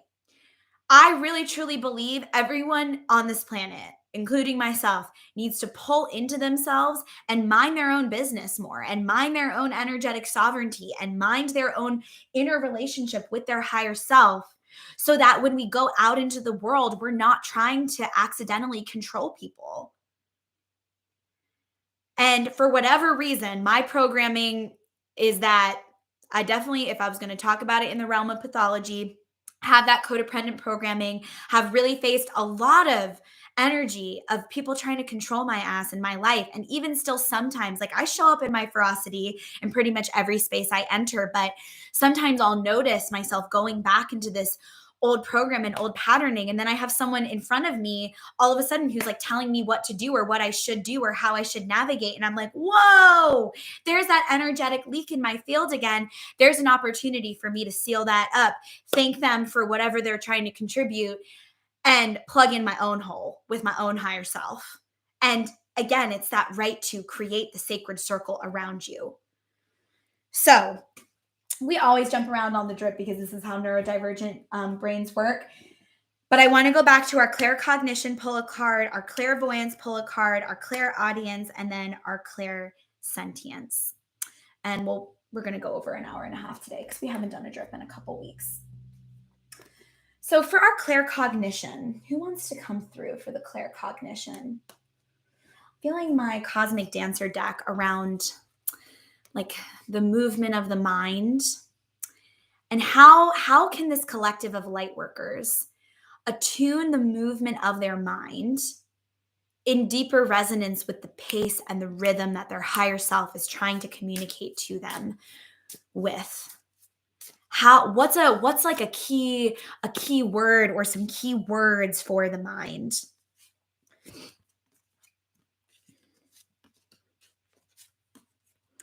So first we have consult the body's wisdom, which really feels like dropping the mind into the body as we've been talking about this drip. You can see this beautiful benevolent tree creature's main chakra columns and how this sort of claircognition, this knowing, this receiving from all of these branches is actually pouring through a central column. So when we're tuning into that claircognition, maybe even in this moment, you want to tune into some galactic antenna energy, you can sense and you can feel through the realm of the mind, which isn't just the mind, isn't just the brain. The mind as a how do I want to say this? The mind as like a reference point also is pointing to the field of your mind that is existing outside of your physical brain. And it's all this information you're sensing. The brain is so sensy. Sometimes I see the brain as having like a bajillion eyeballs and hands, kind of like this tree energy where it's just sensing and drinking in information. So when you're in that claircognition, let yourself be in your like alien antenna energy, like that avatar thing where we were talking about with like the little ponytail sticking into the cosmic mother energy, and know yourself as having the right to sense and tune into that. And like a tree drinks in the rain pouring in from the atmosphere and also is drinking it up through the soil. You're like that tree being, drinking the information in from the branches and then drinking it up from the soil. And the mind and the brain is existing as a central point between all of these spaces and places, just like the heart translating messages. The mind and the brain and our claircognition is never working solo. It's always working with the heart, which is why in classical breath work, when you start to breathe, that is a technique to bring the heart and the brain into coherence because they're meant to work together. I actually think some of the virus of the mind and some of the people who do the most evil shit on this planet, again, what they're suffering from is a separation and a dissonance between their minds and their hearts, because you can't make decisions that impact people and children in negative ways and oppress their divine right to express themselves however the fuck they want to express themselves. You can't do that without being sick in your mind and disconnected from your heart. And I think that's also where some of this like AI programming comes in, where if our minds are like so addicted to like looking at things outside of us, then there's a dissonance and a disconnect from the heart. And then our brains are just being plugged into this thing that's making us think we have to produce more and work more and move faster. And the heart is now completely out of the conversation. How can we be in our knowing without the full chakra column being activated? If the crown chakra and the health of the crown chakra, like a lotus, is built upon the soil health of the other chakras, and the crown chakra is referred to as a crown and as a lotus. If our other chakras are like muddy, or like our body doesn't have that like soil churning happening and that nutrient dense soil, our clear cognition and our downloads are only going to be as clear as our whole body communication. So there's a giving birth. There's a giving birth, I feel like, to a self that's circuited in, to a self that knows that their divine downloads and that clear cognition cannot be separated from the body. A self that is honoring the cycles of spiritual awakening, knowing that you're going to be dragged into realms of your own underworld mystery school cavern so that you can learn how to swim and activate that mermaid tail, to navigate realms that the brain alone could not go into without the clear cognition, without the connection to the heart, because the brain would freak out. The brain would say, maybe it's not safe to have this download. It's not safe to go this deep inside of me. If I go this deep inside of me, I'm going to lose my tether. If I open up my mind and extend my antenna out, I'm not going to come back. Or the information that I receive is, how do I know that it's real? There's all of this like inner negotiation that happens when it comes to sensing into our psychic gifts. So when you can honor that, this card literally says, consult your body's wisdom. When you can honor that the clear cognizance and that divine knowing and downloading is actually coming from that antenna health, is only as vibrationally attuned as your body and your 7 main chakras, then the waking up in the morning and the doing the yoga practice and the breath work and all of that starts to become about priming the walls of your psychic system to receive divine downloads all day long. And when you do that, when you prime the wall, then you're not efforting in the front brain all fucking day trying to figure it out. Let's see what we have coming through around our clairvoyance and our capacity to see. I'm feeling the Starseed Oracle deck for this. How can this collective of earth angels and light workers peel the veil back on their own psychic vision and utilize that more as a daily tool in their lives, in their divine purpose, in their relationships?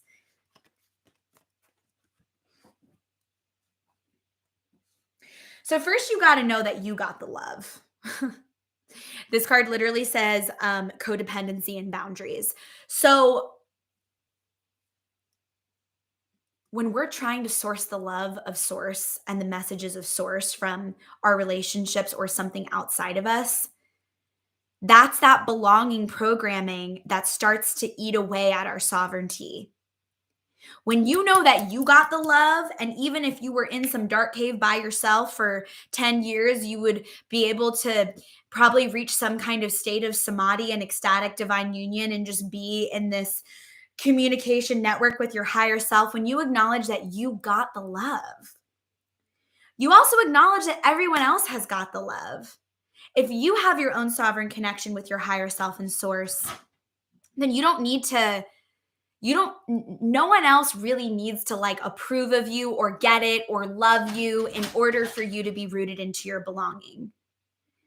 Because the first conversation that's happening in the realm of your intimacy is and your self-love, the place where that conversation is starting is between you and your own heart and your own higher self connection and your own connection with source. That's the way I'm able to get on here and mouth off and say all the things that I think and feel and do what I do and run my business and be so bold as to be so big, is because I don't give a fuck if people accept me or like me or agree with me or, are into what I'm offering. Because if they don't, they can go find somewhere else. And I don't need their love or their approval or their subscribership, because I got the love with my own higher self. Are you operating from your divine purpose like that?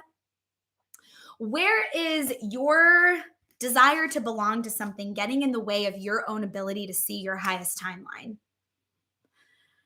I'm seeing like golden scissors. What threads are you being called to cut right now? Are there cords to ways of being, to ways of doing, to relationships that are just asking for a divine snipping? And sometimes I think we avoid that because we're scared of the bleed out. We keep things alive that are no longer resonant because there's fear around grieving the death and the pain and the blood and what's going to happen. And am I going to die if I reclaim my energy in this way? I know for myself, in healing from codependency, reclaiming that energy sometimes felt like it almost felt like breaking a limb, but in the opposite direction. Like I was like a limb was hanging off and broken, and then like realigning that like energetically, chiropractically with my higher self. Like shit, there was some pain. And so in our pain avoidance, we can be in these old fucking toxic patterns where we're giving up our power, we're giving up our vision, we're giving up what it is that we actually want and our ability to see beyond what's being put right in front of us, because we don't want to endure the pain of cutting something off that we've actually already outgrown. Woo! Anyone resonate with that? Some other cards coming through around this and reclaiming your psychic vision is the courageous peony, multifaceted, unique nature. Let yourself be seen. Let yourself be seen in your anger, in your opinion, in what you think and feel. Let yourself be seen like in your crankiness, in your pissed offness, in your like, if you don't agree with something, like let that be seen. I know that a nervous system program and pattern for a lot of light workers is fawning. And just the ability to kind of like use that chameleon like multidimensional sensitive nature to turn into a million things a million times a day to appease the bajillion of different kinds of energy that's around at all times. That is a misuse of your capacity to be multidimensional. And I know that misuse well.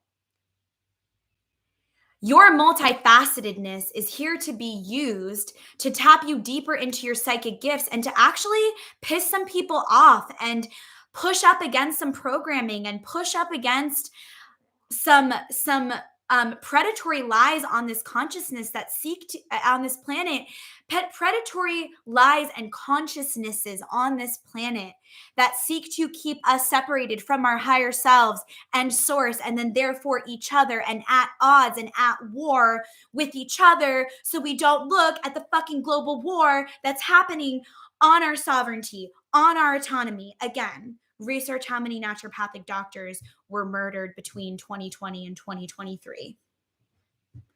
I'm just saying this shit on the drip now because I don't give a fuck. It's gotten too dark for me to not speak on this like someone who's been studying herbal medicine and energy since I was 5 years old.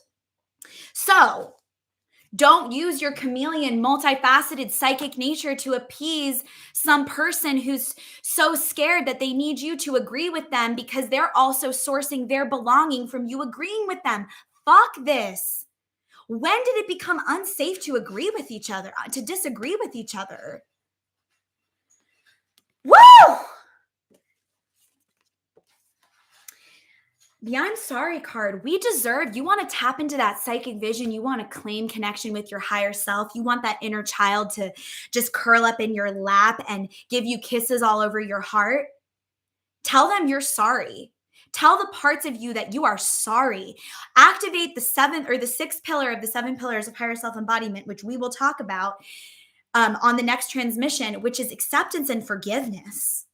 It's an inner committee conversation around forgiving yourself for the times that you've abandoned your own knowing and that you've said yes to something that you didn't fucking mean yes to, and that you agreed with something you didn't agree to, or you said yes to a relationship or being in a dynamic that was not in resonance with how your higher self was calling you to expand. There is some inner reconciliation around this. You know who really taught me how to go into this work and do this shamanic level parts work? Des Davis, who's here in the comments right now of the Rich Witch Life. Hi, Des. Oh, Helen's here too. We also have Livy Elagor here. Hi, everyone. Oh my gosh, what a fucking crew. What a fucking crew on this live today. I'm so glad that y'all are here. Some of the most psychic people I know, honestly. Wow. So much honor. So there's this inner forgiveness. Libby Elagor knows this. Helen knows this. Des took me so deep into this realm. Oh my gosh, I'm just having like these hyper visions of the way that we would go into my inner realm and reclaim these parts that almost had been frozen in time. And that's a way that you can also harness your psychic vision. Libby Elagor, I know we've done this. Helen, I know that we've done this together. This experience of going in and claiming these inner parts and and and meeting them and having a conversation and showing back up now in our higher self presence to scoop that little being up and provide divine protection on a quantum level. And that healing also exists in the present moment, because the present moment is connected to all moments. So when you drop into a past moment in your timeline and you do some quantum self retrieval and you visualize that little inner child being, or that inner adolescent, or that inner teenager, or that inner 20 something. I've had to do this a lot with some shit that happened for me in my early 20s, and especially as I've opened my throat chakra more and more and started to be more courageous in delivering my transmission. That inner reclamation work, that inner parts work, and then using your clairvoyance to see those parts of you, and then see yourself walking up to those parts, and see yourself embracing those parts, and see yourself intersecting in that moment in whatever conversation or instance or perpetration that happened, and removing yourself from that situation on the timeline is real quantum healing that you can do with your higher self through your psychic senses. That's how powerful we are. Helen is saying, oh my God, the time leaps are too real right now. Yes. I'm having like, it's almost like when I drop into my meditation right now, it's like there's a whole line of beings within me that are coming forward to get the blessing. And how powerful that we can identify as our higher self, as the one who's directing the inner reconciliation, as the one who's directing the inner blessing. Like, of course, we go to work with our teachers. Of course, we go and we sit in sacred space to learn how to do these things. I'm not saying like go out and just do this and see how it goes, but may you be empowered to do that if you feel called. There's no rules. And if you want to come into a session with me or a private mentorship container to really harness this and learn how to do this, Higher Self Spring Awakening specials are only open till the 21st, which is next Wednesday. And then a new website is getting birthed, new packages, new pricing. Take advantage of that. Take advantage of those angel number prices. I'm having a cohort that's getting ready to complete right now. So there's a couple of spots that are opening up. And I always get excited at this like new cohort edge when I'm like, who's going to work with me this time? Where are we going to go? What are we doing? How are we going to fuck it up in summer 2023? So for our clairvoyance, we are claiming that we've got the love, that we're courageous, we're reconciling with all parts of us, we are apologizing for the times that we ignored our intuition and we went against what we thought and felt. And at the clairvoyant frequency, what we maybe even saw and had visions around unfolding for ourselves, we're reclaiming any time that we've turned an eye to ourselves, or we've turned a shoulder in favor of appeasing someone else or something else. And that inner forgiveness work and that inner reconciliation work is also part of like the material that goes into the claiming of embodying your higher self. It's almost like without that sacred rage, without that inner turmoil, like what compost would we be growing the higher self realization from? And that's where I think with this be ecstatic card, which I threw somewhere, with the energy of being ecstatic, like I really just like I can't speak enough to how in my experience of sensing into ecstasy as a consciousness, as a realm that we can tap into, grief and gratitude are on the same damn spectrum, and that grieving and that crying and that reconciling of the inner parts and that loving those parts of us into liberation who have maybe been collapsed, not only like on a timeline from our childhood, but maybe that that moment or those moments are representative of what's been happening in your lineage for centuries. And maybe you're the one that's now coming in that's courageous enough to actually face those parts, say, I'm so fucking sorry on behalf of your lineage, and decide to live from your psychicness again. Decide that the inner visions that you have are real. And also, when it comes to our clairvoyance, a way to really access communication with your higher self is to notice signs and symbols in the outside world. If it's all a simulation, if it's all a dream that's constantly being manifested from the collective consciousness, if we are dreaming this into being, then the signs and the symbols that you see are some of the fairest game for your higher self to communicate to you in physical reality. And it's a really fun way to also start to attune that gift of seeing, because even though you're seeing something with your physical eyes, the way that you're interpreting that psychic message is tapping into your clairvoyance and your claircognizance and your clairsentience, which we'll talk about in a second. And you're using all of it as information to shamanically guide you forward. And in the realm of shamanic walking, psychic visioning, there's a reason why the hero's journey comes forward. Even in the major arcana, we see this starting with the Fool card. There's a benevolent innocence that we're invited to walk with, a benevolent innocence, a courageousness.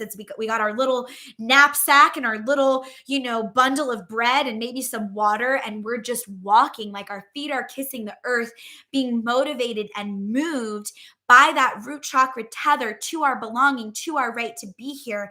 And as we walk with that level of knowing connected from root to crown, the psychic visions start to be revealed.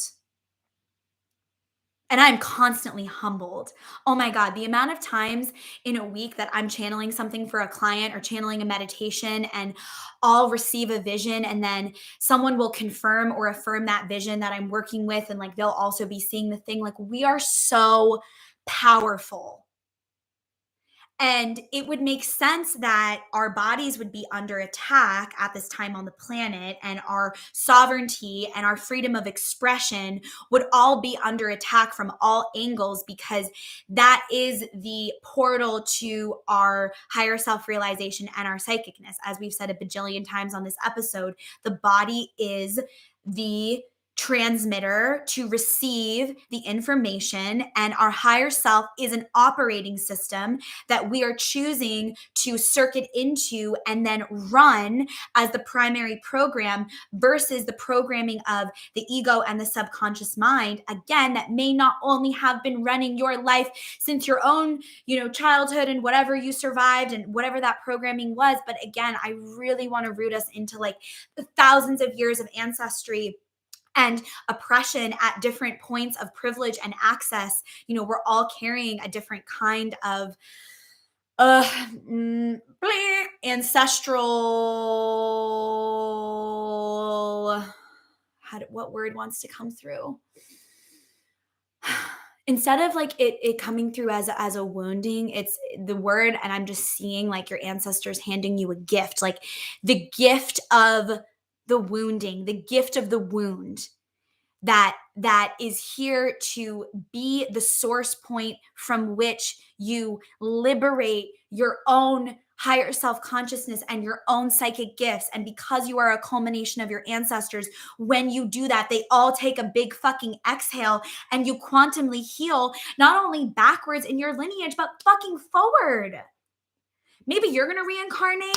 Maybe you're having babies. Maybe you're parenting babies in a village. Right now, I literally feel like I have 7 children because I'm so connected to the kids of all my friends. I'm like, these are my babies. I love them. I'm doing this for them. So it's being in that knowing and that ferocity. When I do this, when I claim my vision, when I reclaim these parts, I heal backwards and forwards. I heal backwards and forwards. And the last one here is karmic relationships, Orion energy, polarity, soul growth, and conflict. So again, it's like that inner turmoil and the conflict that's here on this planet right now. Like your soul agreed to this. It was hungry for this. If you missed the newsletter that I sent out last week, I'm going to read this transmission on an Instagram reel or on a TikTok or something that I channeled around the Divine Mother and like our soul's hunger for growth, because that also feels like a really powerful place to just anchor into right now. Like, oh yeah, I'm hungry for this. Like, no weapon formed against me shall prosper, because I was built for this. I was born for this. My soul came charging out of the great cosmic womb, yearning to be an intergalactic archangelic earth angel on planet Earth, and a steward and a representative of the Divine Mother and of Source that's here to clear some deep karmic violence that has been the blueprint for humanity for centuries. We have been operating from a blueprint of violence. And that is why I'm so fierce around the bullshit that I see happening that tastes and smells like the high school hallways on social media between, it's just like, I'm just seeing like light workers like being turned against each other, and it really irks me and it pisses me off. And it's like when I would experience like different groups of powerful women gossiping about each other in high school, it's like, fucking stop. No, don't you see? This is what they want. So when we reconcile and we really claim that Christ consciousness within ourselves, and we have compassion for the parts of us that have navigated violence and oppression and pain, no matter who it is outside of you and what the fuck they're saying and what point in consciousness they're operating from, there is a Christ level compassion that you cultivate to be able to meet the world with, which doesn't mean that you bypass and you condone violent behavior, but it does mean that when you meet the violence, you're meeting it from the consciousness of compassion and love, which actually activates you in your ability to use the sword of truth and sacred rage and activate a little bit of that dark goddess or dark high priestess or dark magician energy to cut through some bullshit. But it's like it has to come from love. Again, I'm just going to point to the Avatar movie that I watched last night. I forget the name of it, but it's the water one. It's the new one that came out. And I'm just thinking about how like protecting the family and the village and the tribe was so a part of the motivation of the precision of the warriors that were fighting this like evil demonic consciousness that was so fucking greedy to take what wasn't theirs to take. And does that not point to the kind of consciousness that we are navigating on planet Earth right now, whether it be raping the Earth's resources or taking things from people that are not people's to take, or hoarding of money, or an imbalance of privilege and resource and access? There's a greediness, there's a taking, there's a dominating, there's a control, there's a vampiric, narcissist, borderline personality oppression that I think is also a looming consciousness that preys upon people, especially people in positions of power who are hungry for that control and oppression, who haven't loved the places and spaces within themselves enough, that are thirsty and hungry for the mother and just want to fall into their arms. So instead, they keep creating violence because they're angry and they're grieving and they're separated and they're in pain. So they want other people to be in pain too. And how do we not see that this is at the blueprint, the foundation, the root of the programming? So that's where it becomes fucking radical to be in your personal development practice, to love yourself into liberation, to be able to name your trauma and to quite literally download the operating system of your higher self and run new programs. Because people in pain create more pain. And let me say it differently, because I'm a bitch that's working through some pain. People in pain who aren't aware of that pain and act like they don't have pain to take care of and act like, they're good and dandy and fine and they don't need God and they don't need to heal and they're just all fine. They don't need anyone. They don't need anything bigger than themselves. They're just gonna, they got it all handled. That like egotistical, I've got it handled, I'm too big for God energy is exactly the energy that dark demonic consciousness preys on, because honestly, it's not very intelligent. And I don't mean that like with some shade. I mean that on the level of like, you're literally disconnected from your divine intelligence if you think that you know and you've got this and you can do this without God, because you can't. And I'm just saying that on the drip today. None of us can do this without our higher selves and the divine right now. It just ain't that moment on the planet. We can't muscle it. We can't effort it. That's why we're talking about psychic gifts and communication and the ability to see and sense and know beyond what's being put right in front of us and also what we're being told. Even by people you trust, even by me. Maybe there's something on this drip that you completely disagree with. Fuck yes! Go off! Go do your own drip. Go start your own YouTube channel. I can't wait to hear from you. Because I truly believe that we don't need to agree. I also don't think I need to be right. I don't even think there's no such thing as that. There's just all of us who feel the call to share a transmission to support humanity in its liberation, which starts with our own higher self liberation. And that's what one of my teachers, Pam Gregory, talks about in terms of living from the inside out versus the outside in. Living from the inside out is higher self sovereignty. Living from the outside in is sourcing information from a trauma body, from a pain body. Am I safe? Am I safe? Do I belong? Do I belong? Can you see how that would throw you out of your center and you wouldn't be able to work from your channel and your psychic gifts because you're too worried about what's happening around you? You have to be willing to have a little bit of a villain era. You got to be willing to like not be liked. That was a really hard one for me. I was so scared of not being liked and being canceled for a long time. And that was something that I worked with my mentors.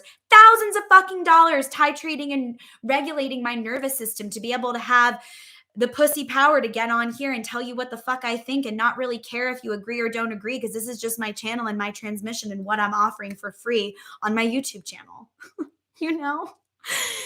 So that's our claircognizance. That's our clairvoyance, the ability to know and see beyond what's being put right in front of us. Let's talk a little bit about our clairaudience. I'm feeling this Divine Feminine Oracle deck having something to say about our clairaudience. The Great Cosmic Egg, which talks about soul timing versus divine timing. I also am seeing that we talked about the Great Cosmic Egg today. I called that out when we were hovering that golden egg energy, that Shishunanadi energy from our central column around us.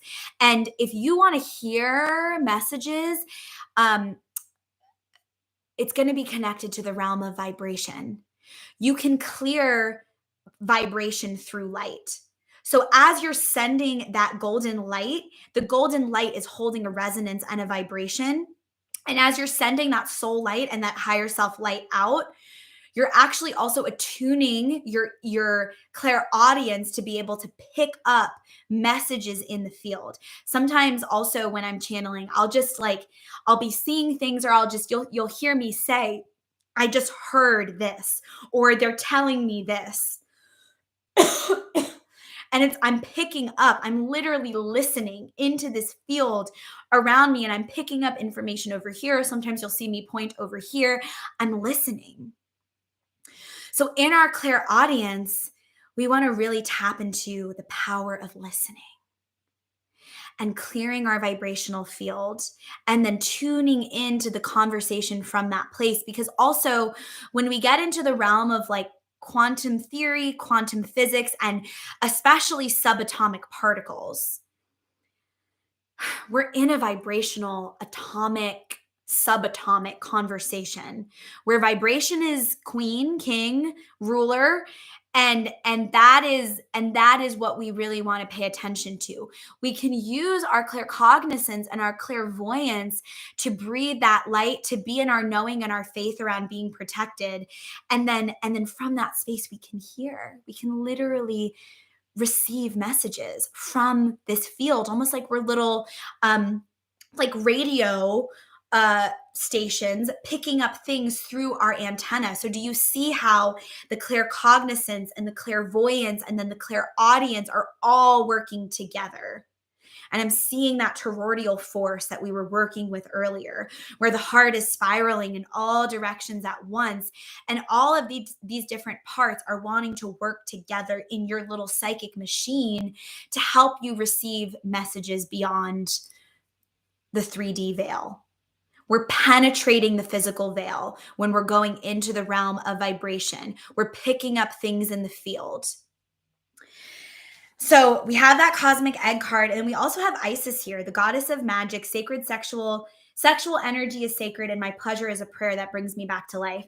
Earlier, I was talking about when I'm channeling how I will literally get kind of like all turned on and like sensitive to my psychic senses a little bit. Like my body feels like it's going into that electro ecstatic communion with my higher self, and it is orgasmic.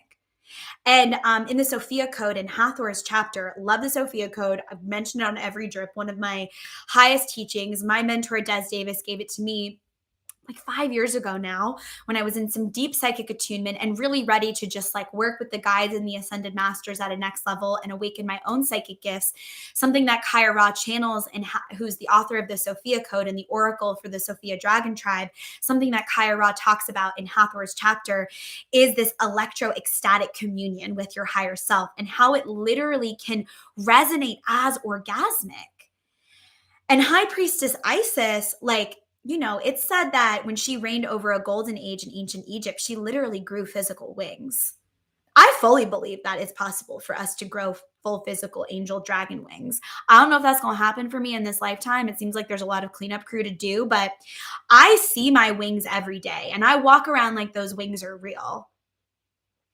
And what I want to say about that, like pleasure wing, like it's almost like you're using your claircognizance and your clairvoyance to like see your, and we do this a lot in the blood, bone, and honey pot. I do a lot of psychic activations around wings and tails and all kinds of multi-galactic creature stuff. When you sense into those wings and you feel into your energetic expression that may not be physically manifest, but you can feel it in the field, there is this like bigness, this bliss that you're able to breathe into. And when you're taking up that much space in your energetic body, there is an auditory conversation that starts to happen because you're this big dragon higher self creature that of course can receive messages. And again, I'm seeing the movie Avatar where they were like tuning into their throat and then communicating with each other. They were communicating through vibration. And we can do this. We can do this. I do this all the time, especially with my clients and like my dear friends. Like there is always psychic communication happening between us because we're in the vibrational conversation. So use your clairaudience to be in like a blissful receiving of information. Know that you're also receiving the clairaudience through the physical body. Yeshi here, Yeshi Tai Shagal here, Lady of the Lotus Born, saying embodiment is the deepest bliss, and my body was made for enlightenment. Then we have the mystic of peace here saying, I am peace. When my mind is clear, the way is clear. So there's a lot of pointing to like this vessel of your body, this vibrational clearing so that you can hear your higher self versus discerning the voice of the higher self from the messages of the subconscious mind, from the messages of fear, from the bidding of maybe ancestral energy that's been hanging out in the astral plane that hasn't been liberated yet. That's why we claim our circle. That's why we breathe that golden light. That's why we also call on our wise and well-heeled ancestors and the higher self version of our ancestors to surround the perimeter of our circle. It's not our job to like let some astral plane energy into our field, whether that be our own ancestral energy or, some other energy that is not ours to deal with. We don't have to do bidding. That's also codependency, right? And this is where we get into that conversation of claiming our energetic sovereignty and deciding what we translate in our field versus what we send out of the field. And I believe this is how High Priestess Isis reigned over a golden age in ancient Egypt. Like she was using the psychic senses. She was in the vibrational conversation. So this too becomes a blueprint for how we can lead. But we have to know ourselves as the ability to grow wings. We have to know ourselves as vibration. We have to have a self concept that says, I am an electromagnetic, ecstatic creature that is fully human and fully divine. And I have the divine right to tune into the conversation at the level of some subatomic particle exchange. That's where we're channeling from. That's where we're listening from. I think that's also why quantum physicists, like if you were to go tune into some of the research of the most powerful quantum physicists on the planet right now, or even just look at that as a trajectory throughout history, they end up becoming spiritualists because it gets to some point of the subatomic conversation where you can't logic your way through that conversation.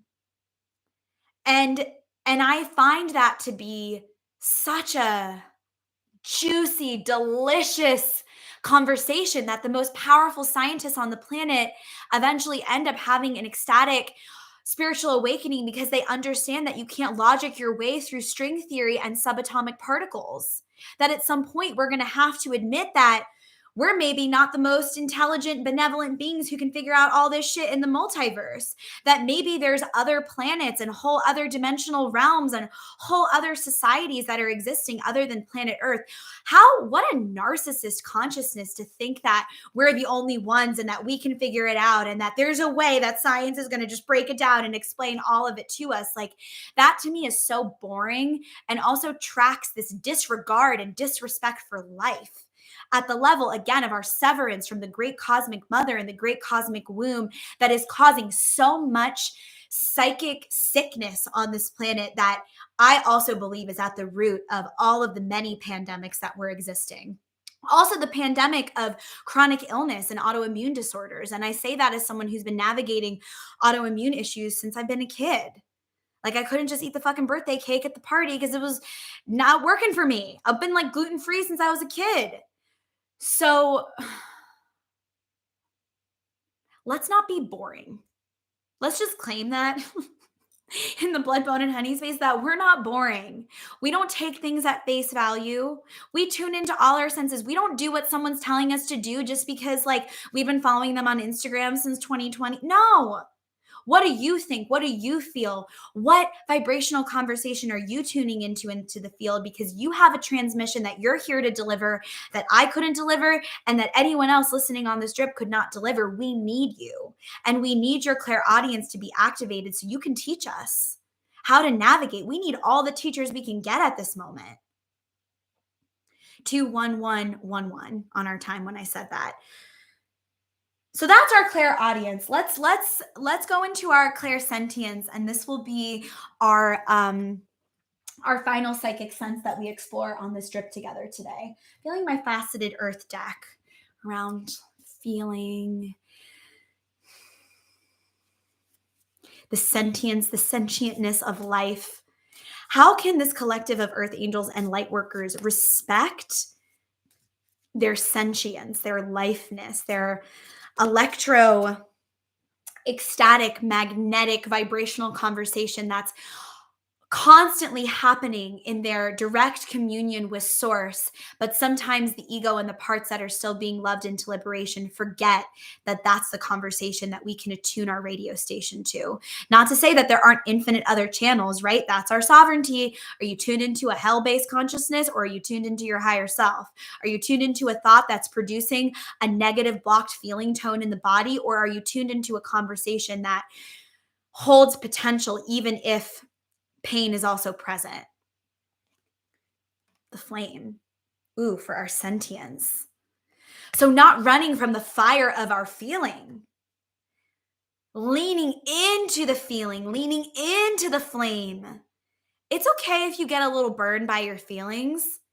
It's okay if, you lean a little too, there's no to anything. You kind of lean into that. It's like when you're learning to ride a bike, you go a little too fast. You lean in a little deeper than you're ready to.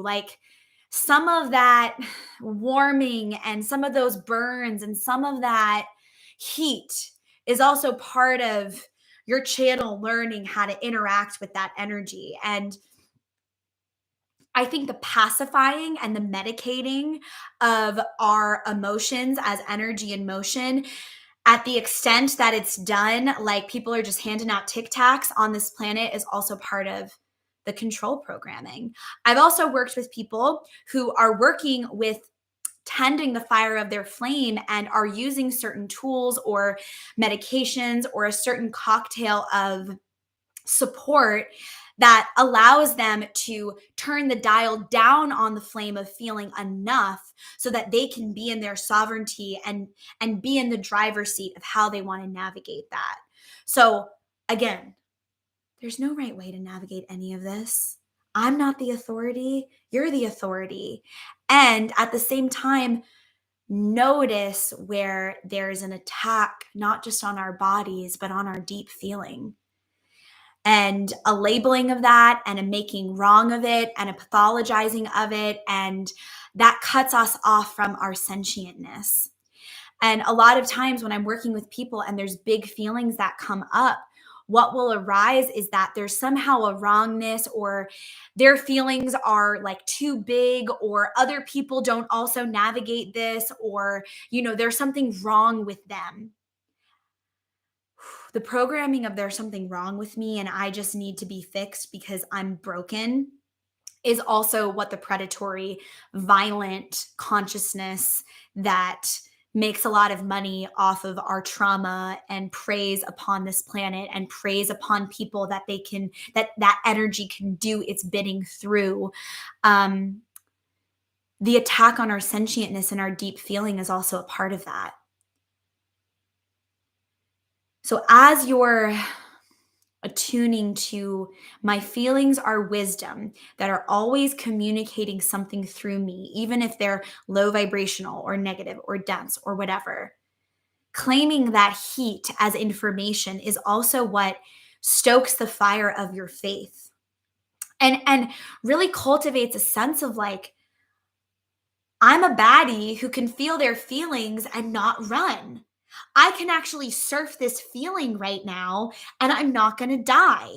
I can sit in this meditation and I can breathe through this, or I can drop into some somatic movement, or I can call a friend, but I can ride this wave of grief and I can make that sound from the most guttural parts of my intestines and fucking caverns of my ancestral mystery school hallways that are so dark they haven't been touched in centuries. And I can make that groan and I can auditorily release that vibration and make that groan and feel that feeling, and I'm still going to survive on the other side. That's what cultivates a bad bitch.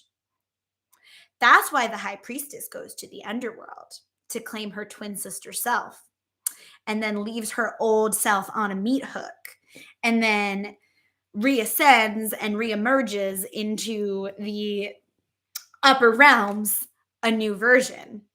It really do be that gruesome sometimes. It really does kind of feel like you're being lit on fire from the inside out by your higher self. But that fire is the holy flame of your faith and your connection to the divine. And you gotta be able to like withstand the heat in the kitchen if you want to cook with your psychic senses, because it gets hot.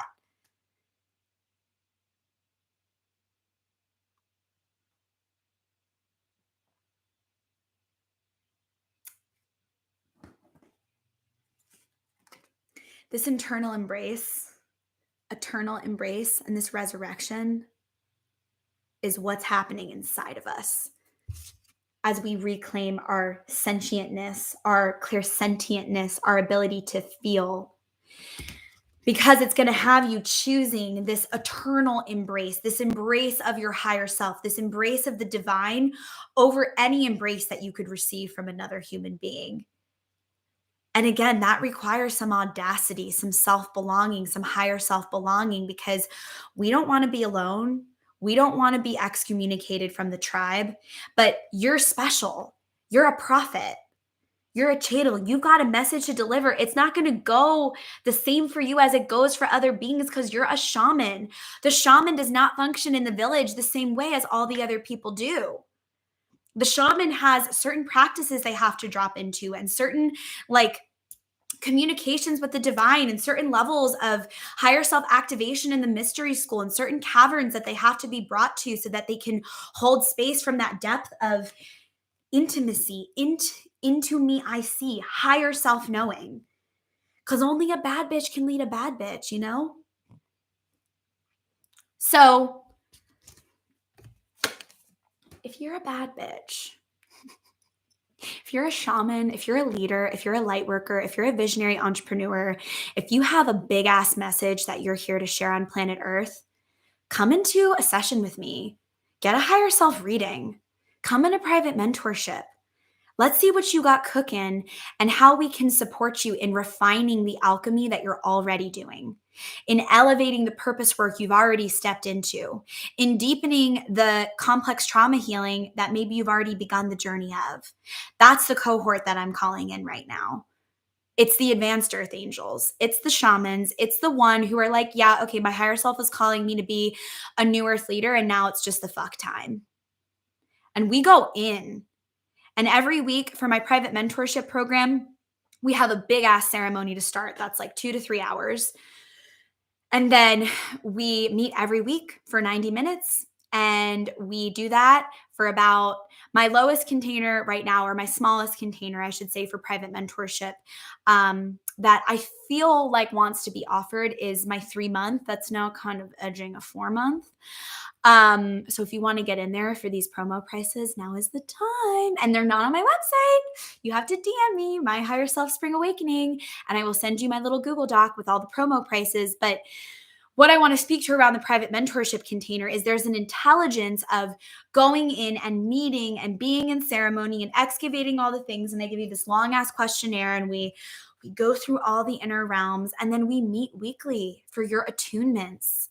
And the places that people go during private mentorship and then the ways that they integrate for years to follow, witnessing that is one of the deepest blessings of my life. And it is so humbling and it keeps me at the fucking altar. Let me tell you what, because to walk with people through the caverns that I get to walk with them through, and we get to hold this light as we find all of the parts that are ready to be retrieved and all of their gifts that are ready to be integrated and all of the expressions that are ready to bubble forward. I mean, talk about like electromagnetic, orgasmic, ecstatic living.